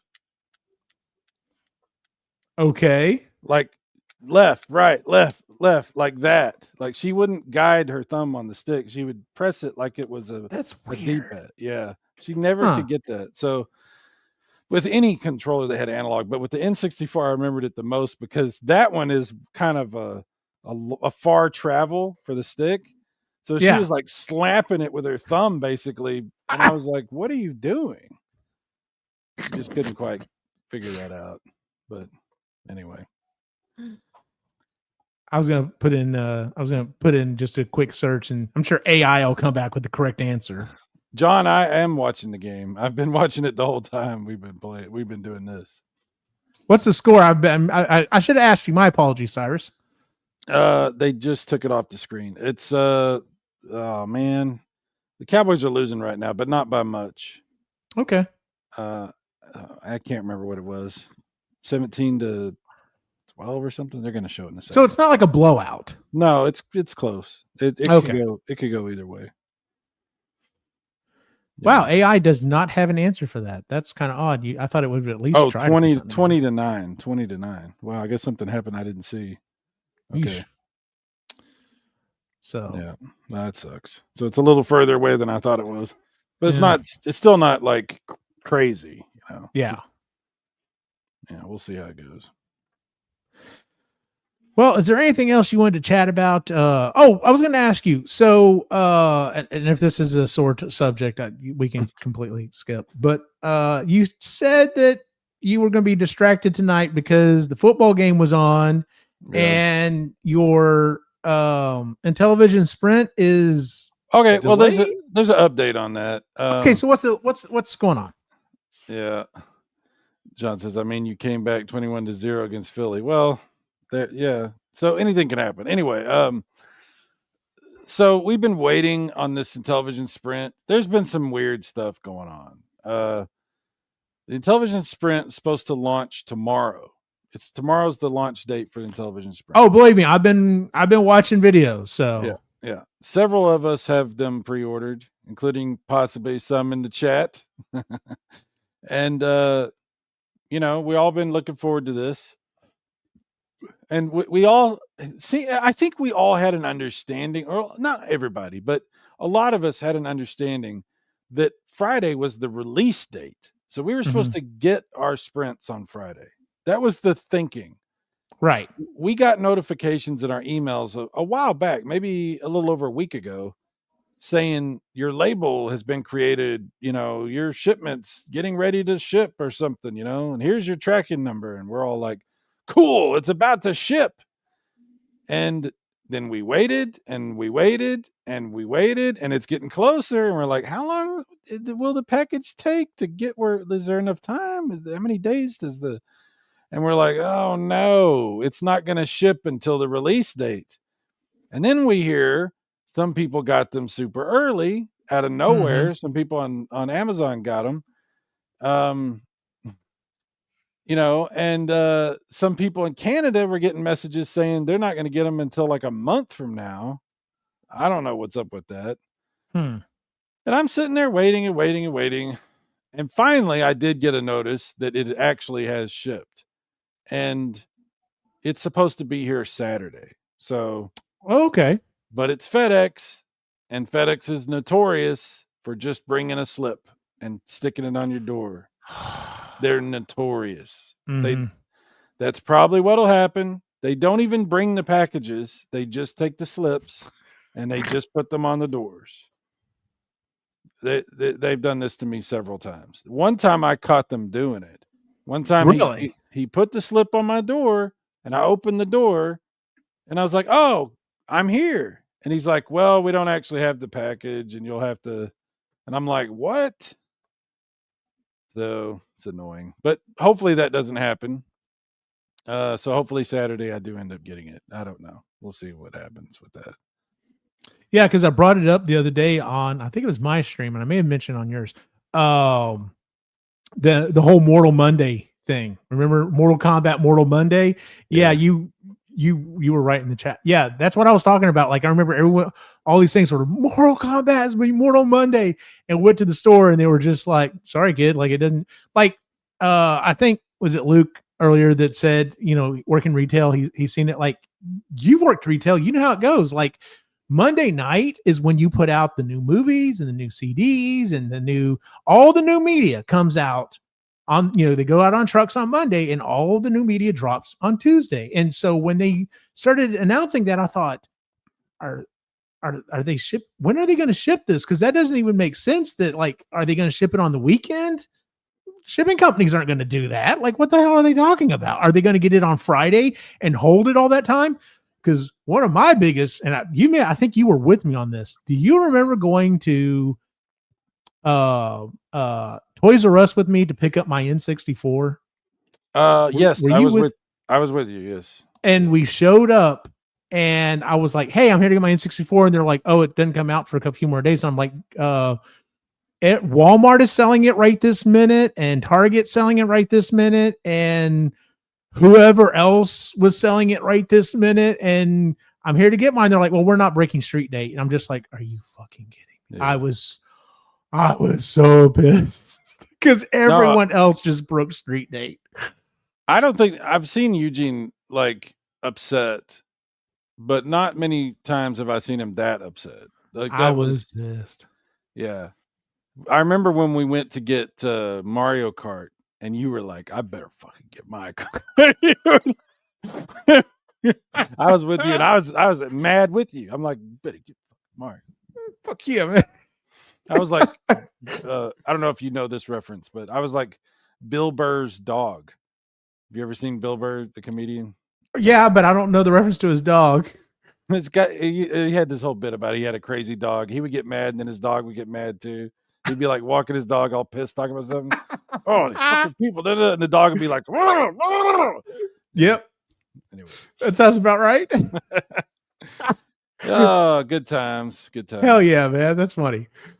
But yeah, like I said, I was wondering if it was one of those things that was going to be like, is everyone else getting it from, are they breaking street date or whatever? So yeah, we got hosed with, I want to say this.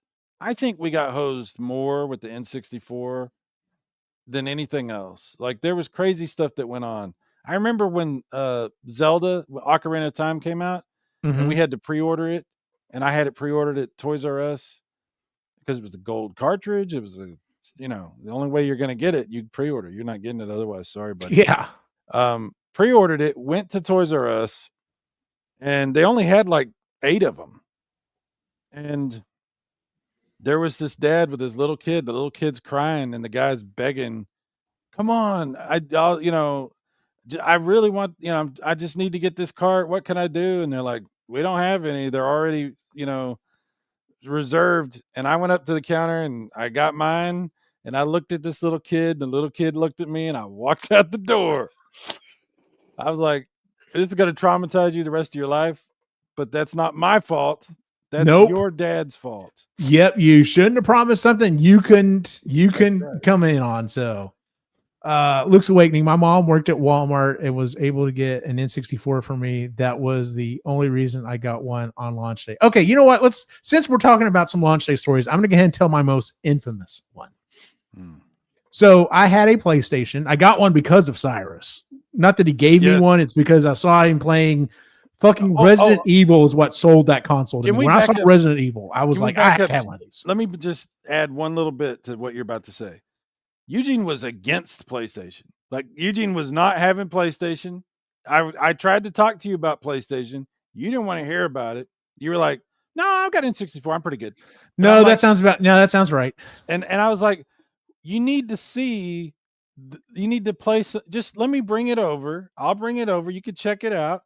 You're like, I mean, you could bring it. You're like, but you weren't going to get a PlayStation. 2 things happened. The price went down, and I brought my PlayStation over. That's why you got a PlayStation. Yeah, like when I saw Resident Evil, I was like, I have to have this game. This is fucking awesome. Anyway, so I was into PlayStation at that point. Well, when the PlayStation 2 came out, I was like, yeah, I guess I'll get one, but like I didn't bother pre-ordering one or anything like that. And so I was working at this little computer store, and I remember like going home. I was living with my mom at the time, and I was just like, "Hey, so apparently this new PlayStation's coming out, and I made a little more money at the store than I thought I was going to. I've actually got a little extra money. I kind of want one. I think I'm going to go buy one." And she's like, "Okay." And I'm like, "Well, the thing is," and I'm like, "I know this sounds crazy, but literally they're going to like put it up for sale like later tonight. Like it's a big deal." And she's like, "Oh, that is kind of weird." I'm like, "Yeah, I know, right? Standing in line for a video game console like that's kind of weird." Little did I know what the future was going to hold. Anyway, so I was like, "Okay, I'll go to Walmart and I'll see if I can get one." And so I show up at Walmart. Let me see if I can remember this story correctly. I show up at Walmart and I walk in, and there are signs that are saying, "Hey, PlayStation 2 line is at the back of the store at customer service." I'm like, "Okay." So I go back there, and I'm probably 25th in line, something like that. And I'm just like, "Oh my God, like this is a thing." And so time starts to get closer. And the manager comes out and goes, "We have 8. Yeah. Counts them off. 1, 2, 3, 4, 5, 6, 7, 8. And so a lot of people were just like, "Well, I'm not getting one." Got out of line. Of course, there were some other people grumbling, "Well, hope your credit card clears," stuff like that. I'm not going to leave. And I was like, yeah, I'm not going to get one. Even with some of the people moving out, I was still 11 or 12 in line. I was like, there's not going to be, surely 4 people are not going to default on their credit card or something right now, and I'm going to get one. So I thought, okay, I'm going to go to the little town next to me, which is Copper's Cove. So I lived for a little while there. And it had a much smaller Walmart. It's a much smaller population. I thought I'll have a better chance there. So I went there, and I get in there and I go back to customer service, and I'm looking around. There's no one there. And I'm just like, sweet, I'm going to get a PlayStation 2. This is going to be awesome. And then someone else comes by. He's like, "Hey, are you looking for PlayStation 2? I'm like, "Yeah." He goes, "Yeah, they're not doing a line." I'm like, "What do you mean?" They're like, "They're not telling us where we're lining up." And I'm just like, okay. So sure enough, I went over to the electronics department, and they're just like, "Oh no, we're not letting anyone know. We're not lining up until it's about time."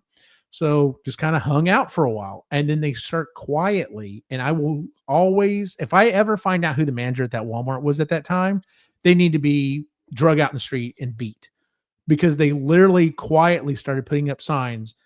PlayStation 2 will be available at this department at this time.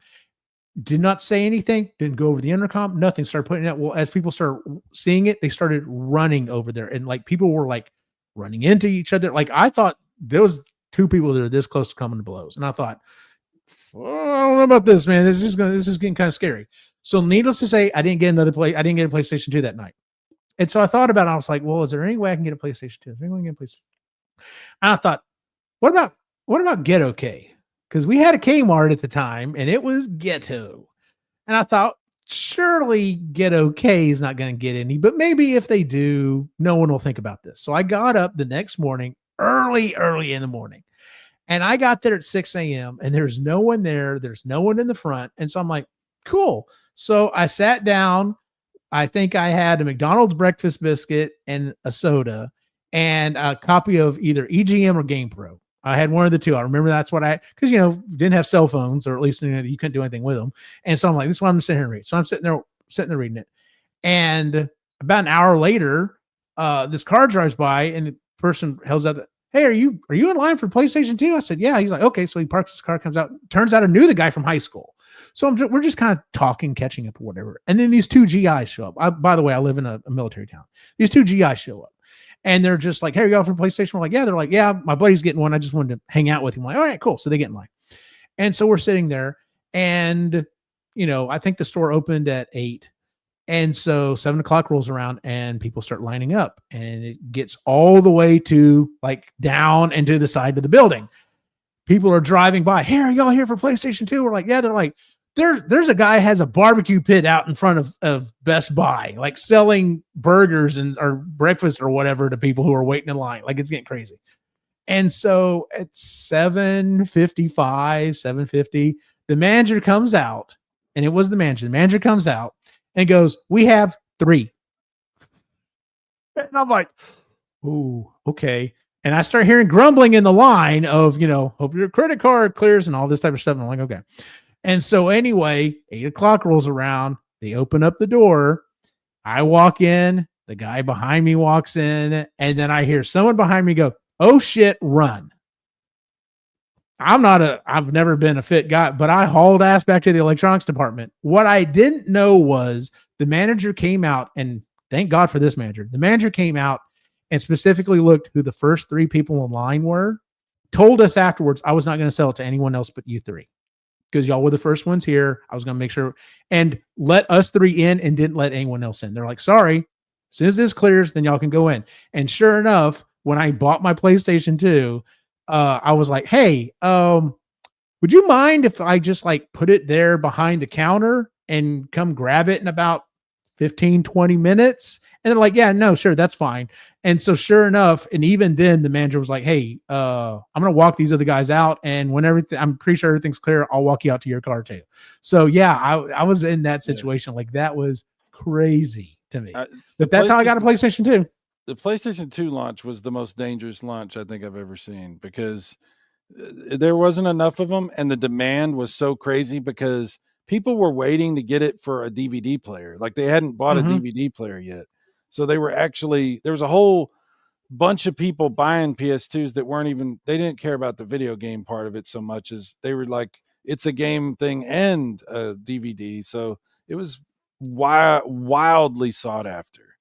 Yeah. I mean, I think it might, no, I take that back. I did have a DVD player before it, but not by much. And it was expensive. I think that DVD player I got for Christmas from my dad, and the DVD player by itself was probably $250. And then the console was basically the same price, and it did that plus everything else. Like it was insane. So Born Distracted said, Sai, give us a story too. So what's your craziest console? You got to read the Luke's story about the Dreamcast was probably the easiest console I ever got. On launch day, I got it in Sonic Adventure. No. Back a little further. Okay. Back. I got a job at GameStop just so I could get on a Wii on launch day. That's how dedicated I was. Dude, look, good on you, man. Can you imagine? I'm just, that's funny. That's cool. But I'm just trying to imagine like Luke is like 4D chess in this job. He's like, you're getting a job at GameStop? Yes. Like, don't you already have, like, don't worry about it. Don't worry about what I'm doing. How long are you going to keep that job? There's a very specific date that I'll be leaving. Yeah.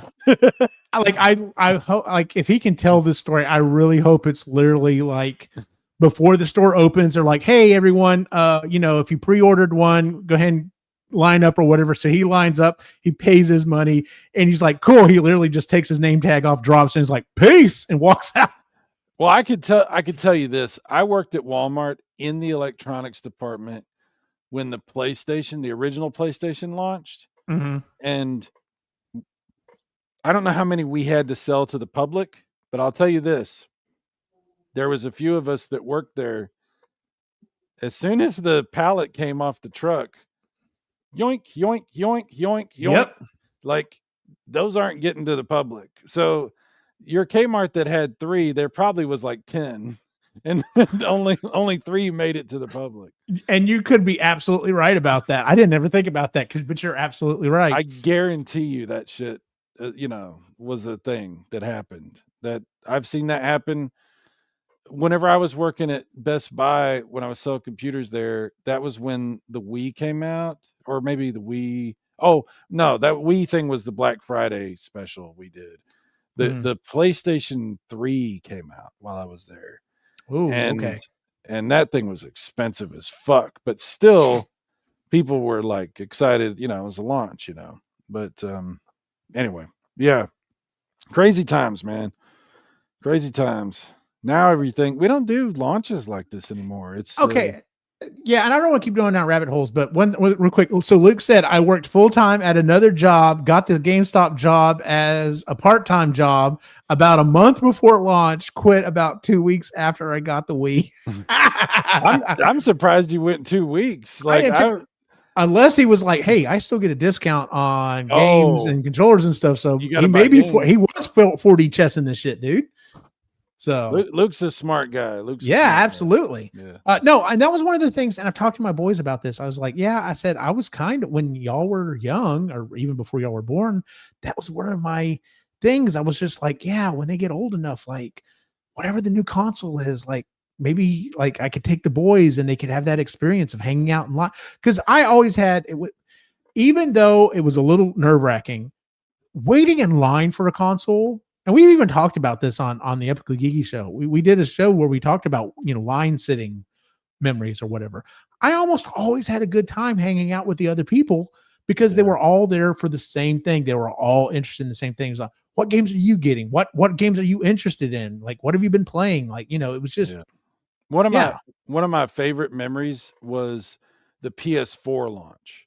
Mm-hmm. I had extra cash. When at the PS4 launch, I bought the PlayStation 4 and like 7 games. I bought a bunch of shit. Dude. Day. Yeah, I bought a bunch of shit.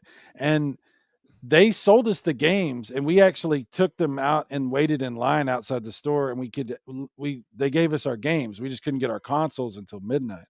Mm-hmm. So, I'm sitting out there in line with everybody, opening up the games, looking at the, what's in the instructions. If any of them had instructions, I don't remember. Maybe a couple of them did, but we're looking at them, talking about them, reading the backs. It was exciting. PlayStation 4 was awesome, and there was a lot of stock on PS4. They didn't, It wasn't like the old days where there was only a few. They had like, probably 50 at that store.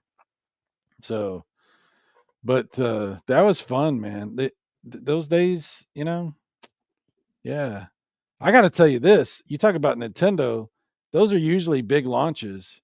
Mm-hmm. However, does anybody remember the launch of the Wii U? Does anybody have any memory of that?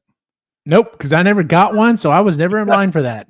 I didn't even know what it was until it had already been out for a while. Like I had seriously, like everybody else was just like, what? Because I thought it was and I think a lot of people thought this, that it was just like an accessory for the Wii. Yeah. Like I didn't know it was a whole nother console. So I don't even know how long it was out before I was aware of it. But yeah, that was still, I still think that is at least Switch 2 makes it very clear this is something different. Yeah. Like the Wii U totally confused the hell out of everyone. That was still probably one of, Nintendo's made so many mistakes. I was going to say that's probably one of their biggest mistakes. Because I guarantee there's still people to this day that still think the Wii U was, it wasn't just like a portable version of the Wii. Well, it really wasn't that portable. I mean, it was a console, but it's not like you could just walk around with it. But dude, nobody remembers the Wii U launch. Luke doesn't even maybe there wasn't a launch. Maybe it just magically showed up one day. It just showed up. I don't know. That's so weird. Right? That is weird. I remember the launch of the Wii because I had pre-ordered mine at GameStop and I went and got it. It's funny because my brother decided late he wanted a Wii. And I was like, well, I literally went and hung out with him at Target, hung out in front of Target and was just hanging out there like at, 8 o'clock or whatever.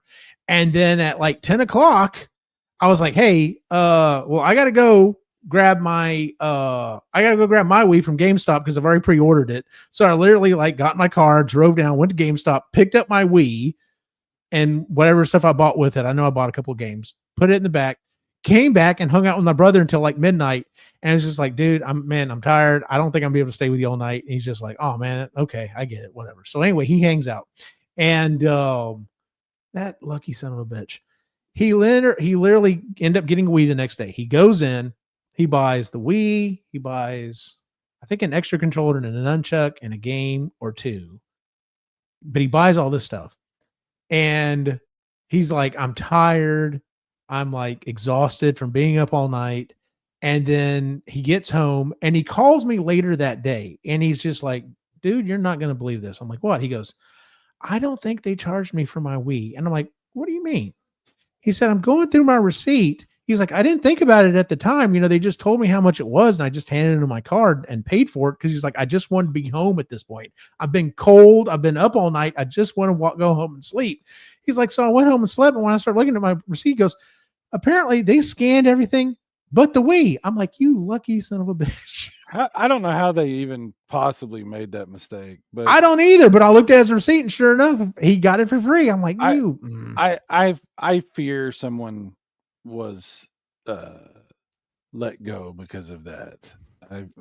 That's You say that. I have a story about that. So when the PlayStation 2 came out, I was working at a Hastings. We got 2 or 3 of them. I can't remember which one it was, 2 or 3 of them. And I was working in the video department at that point. And so we set up one of them on a TV up there and had as like a demonstration or whatever. But we had the consoles sitting there in the boxes on the front to show that we had them. And a couple hours went by and I went back up front and I was like, sweet. So we sold all the PlayStations. And the manager goes, no, we didn't. I'm like, they're not up front. Did you grab them and put them in the back somewhere? Turns out some people had walked in. It was a small group of people, had to have been. And whenever they were changing positions at that front register, they just grabbed them real quick and walked out the front door. Had another person hold the front door and just walked out with them. And I was just like, are you fucking kidding me? And luckily I didn't have to write the loss report on it. That was the boss.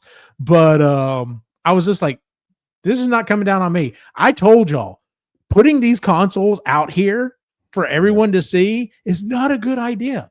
Just let people ask. People are going to come ask, do you have any PlayStation 2s? And we'll tell them, yes, in the back where they belong.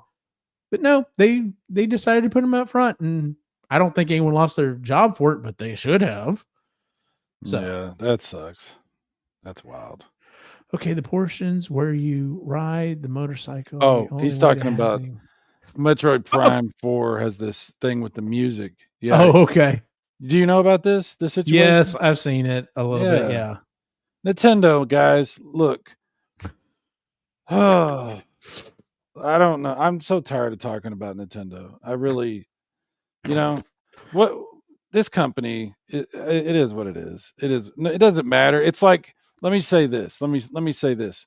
We live in an age where people can do ridiculous, insane, horrible things, and it's just everyone's fine with it. And you can relate that to whatever you choose to relate that to. But I'm tired of trying to talk to people about what Nintendo's doing lately because nobody cares. Like everybody acts like they care maybe for a minute, and then they just whatever. They don't care. They don't care. They're gonna buy their stuff. And I honestly, I got to tell you, I really don't blame people because Nintendo makes fucking fun shit. They make really good games. And if they figured out that they can just take advantage of their fan base, then okay, that's their business model. I mean, Apple's been doing it forever. It's there's a lot of companies that do it.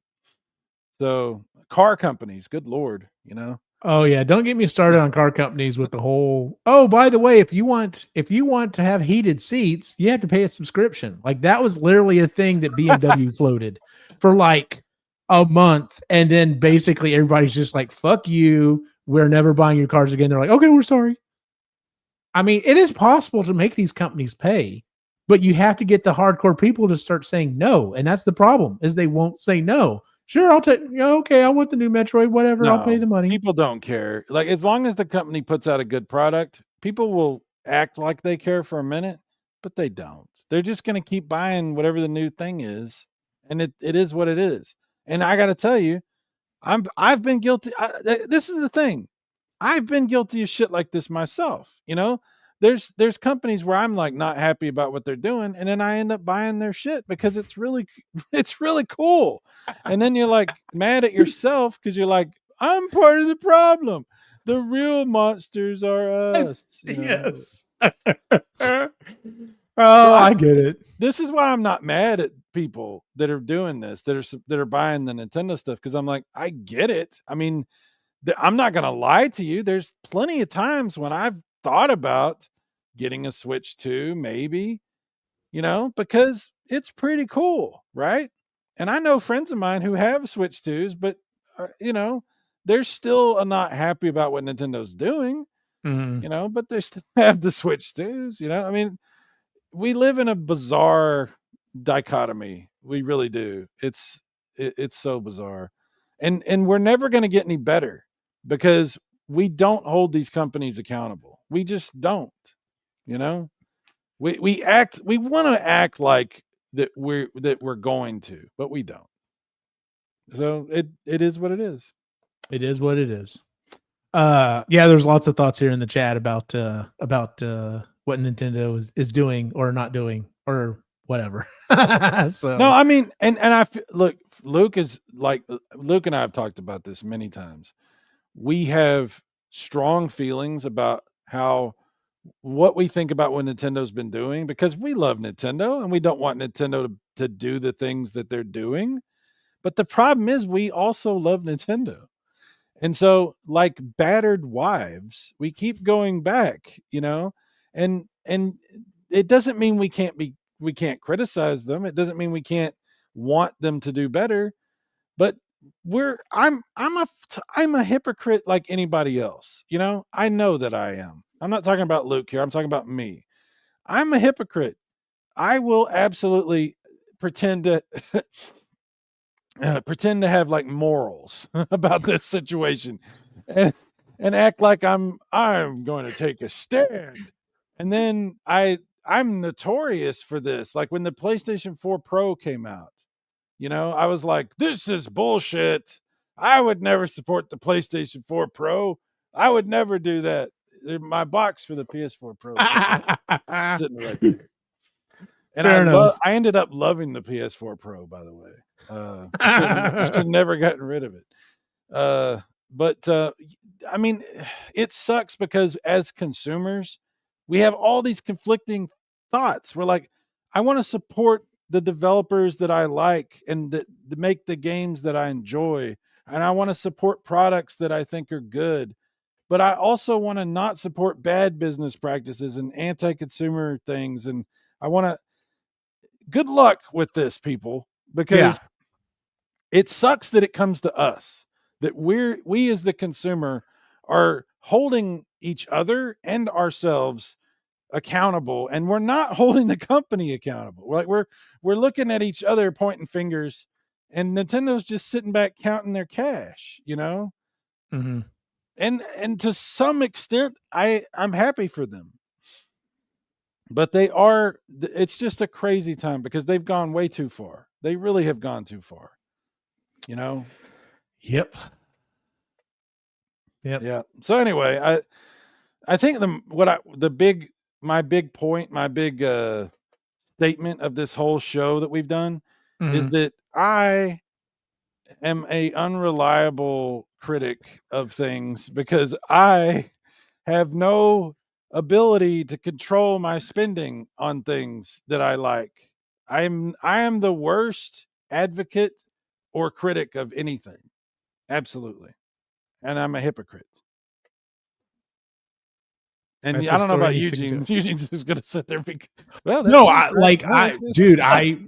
I've got two kids. Like I already have to like control my spending quite a bit. Like it's like, yeah, believe me. Robosen, the company that has made that auto transforming Optimus Prime. Yeah. They made a Megatron as a tank, right? They did? Oh, they made Grimlock. Ooh. They made Bumblebee. Hold on. I should be wrapping up the show at this point. What am I doing? Why am I not wrapping up the show at this point? Hold on. Luke is a big Transformers fan too. He probably finds I guarantee Luke. He probably knows about all this already. What I'm about to show you. That's not what I want. Okay, hold on. Let's see here.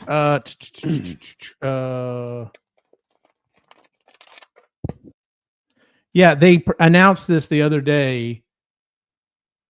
Why? What are you doing, stupid computer? Let's just try this. We're gonna do this. Can I do this way? Yeah, there we go. We'll do it this way. Let's see here. Share screen. There we go. They just announced this last week.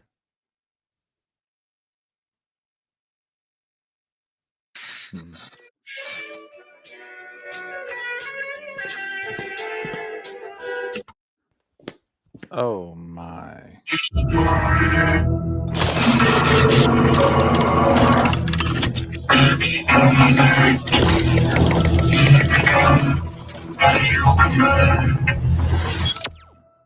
With a commanding stature, the Decepticon's intelligence officer reveals himself for the first time.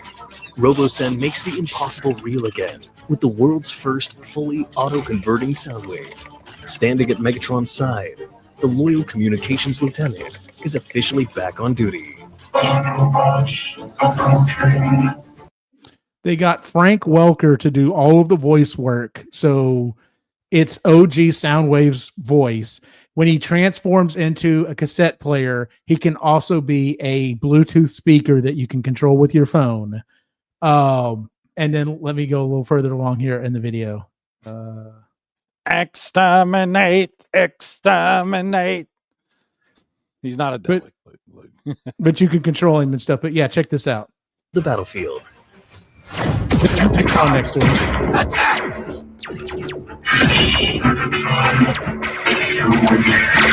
Autobots engage the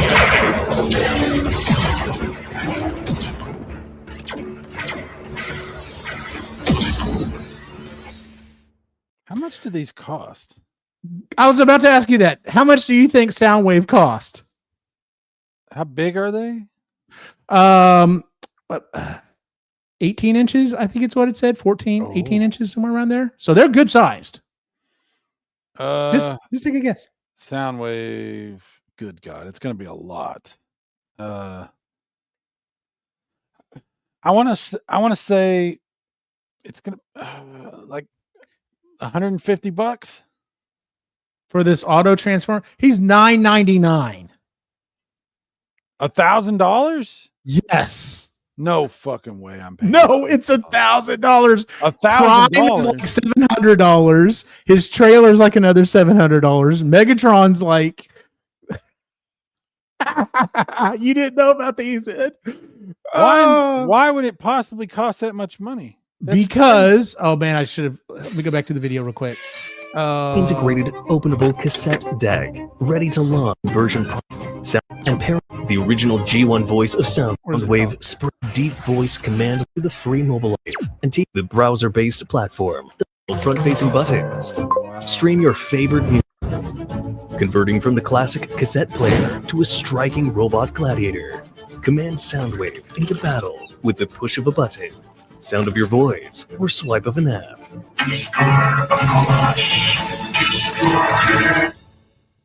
This Decepticon is more than meets the eye, with an integrated, fully compatible Bluetooth speaker with functional front-facing buttons. But I was trying to find the part in the video where it talks about he's got like 70 or 80 like little like hydraulic, not hydraulic, but like gears and mechanism. Like it is. So I know a guy. He works for a robotics company here in Austin, and every time I show him one of these, he's also a Transformers fan. It just blows me away. He's like, the amount of technology that is in this toy was not heard of a decade ago. Like it is so insane the amount of technology they have stuffed into these things. But yeah, like I was telling the boys, I was showing the boys this video tonight at dinner, and I was just like, Daddy really needs to hit the lottery. Because that's the only way I will ever own one of these things. And I actually got to see Optimus Prime. I got to see actually a couple, but I actually got to see an Optimus Prime in real life when I was meeting Peter Cullen, because people were bringing him for him to sign or whatever. But yeah, I was just like, oh my God, it's so cool. Because like Prime transforms and is in a remote control car with the trailer. So like you can have him going around. Of course they can't turn Megatron into a gun, but he's like a remote control tank. Like this is what we dreamt of as a kid. And then like now as we're as an adult, we're like, it's here and I can't afford it. This sucks. So, dude, but yeah, for $1,000, you could go on eBay and you could pick up. I'm just trying to imagine what you could pick up for that money. That's like the original stuff from back in the day.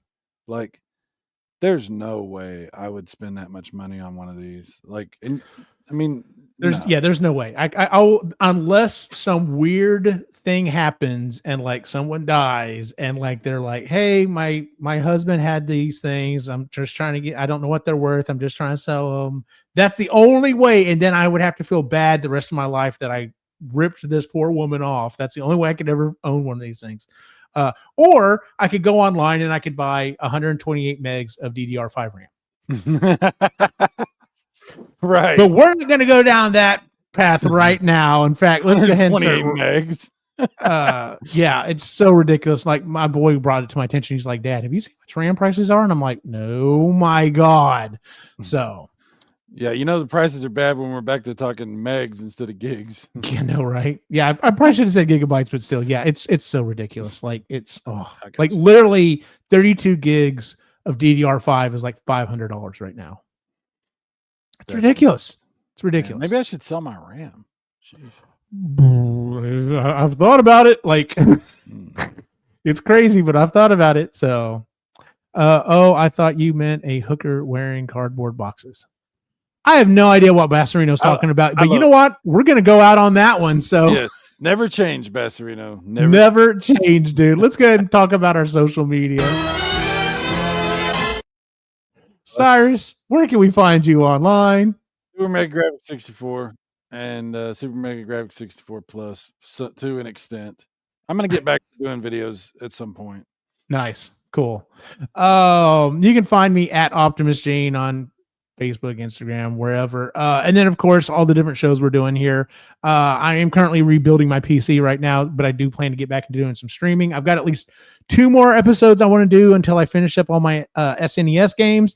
And then I've got a couple episodes planned out where I want to talk about games that I remember getting for Christmas. Like, I'm sure I got some games for Christmas that I just don't remember it. Thanks, Luke. Thanks for that, Optimus Bean.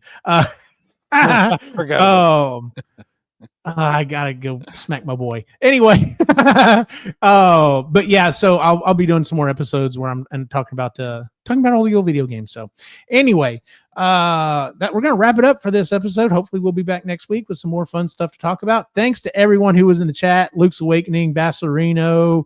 Born Distracted was here. My boy was here for about 2 seconds. Last line was here. Retro Bro jumped in. That was awesome. Yeah, and of course I can't go all the way back. But yeah, and if I missed anyone, please, thank you so much. Always, thanks for showing up, guys. It's always fun when you're in the chat. We get a lot of good conversations going on. A lot of odd conversations as well, but a lot of good conversations. So I guess, is there anything else you want to go out on, Cyrus? I dare you guys to watch the next episode. I dare you. So let me ask you this. If you do get your I got to tell, I didn't mention this. So it's supposed to be your Saturday, but I don't know. We'll see. Right.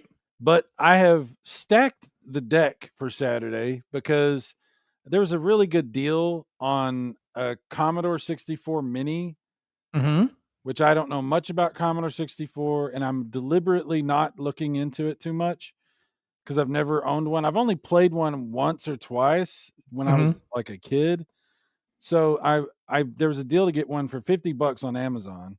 So I ordered one, and it's supposed to arrive Saturday as well. And I was like, cool, I'll now have something that's actually got 64 in the title that I play on my channel, since I obviously don't care about Nintendo 64 anymore. No, I do. But, you know what I'm saying? I don't anyway, so Saturday, if I only get one of them, I'll still have something, you know. So, you know, but if I get both of them, this will be a fun weekend. This will be really good. So I was going to say, so if you do get it, are we going to get a video? So, but it sounds like we're going to get a video one way or the other. So, I mean, if I don't get either one of them, you'll get a video from that. So there'll be some content of some kind. Angrily playing TurboGrafx 16, just like, yeah. This is a good game. You know what else would be a really good game? Yeah, this is fun. But you know what? It would have been more fun. Yeah. Stupid. Yeah, you won't be getting anything from me this weekend. I will literally be in 2 parades on Saturday and putting up lights on the house on Sunday. So, oh my! Where's the parades at? In Austin? one of them is the one in the morning, Saturday morning, is in Georgetown, Texas, and the one in the evening is in Pflugerville, Texas. So, not far apart. So, okay, well, cool. But Pixar didn't happen. I'll try. So what's funny is in previous years, they've had me bring my Ecto for the one in Pflugerville, and they told me not to bother with it this year. So I'll be walking. I have not walked in a parade in years since I did the whole Ecto thing. Oh, and you got to wear all that shit too. Dude. It's really not that bad. Honestly, it's the thing that feels the best taking off at the end of the day is the elbow pads, because they trap all of the heat in. But as soon as you like pull those off, it's like, oh my God, I can breathe. There's actually some airflow through the suit. And then I've got comfortable boots, so it's not bad. But I may still be taking tennis shoes anyway, because sometimes they're a trick. Anyway. All right. By the way, final update. Scores currently 19 Cowboys, 27 Lions. We're still losing, but there's still the fourth quarter hasn't started yet. So there's plenty of time. We'll see. Okay. Well, good luck on that, sir. Thank Talk about being a beaten housewife. Anyway. Yeah, shut up.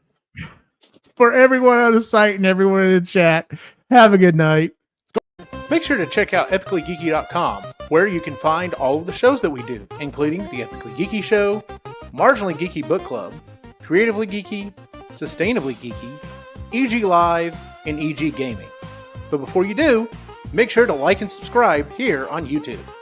And if you're a person with a human-style body, why not head over to our TeePublic store and grab a t-shirt, hat, shorts, or whatever else they sell to cover that body. You can find the link in the show notes. And thanks for supporting us here at Epically Geeky. See you next time. What's the twist? What's the score?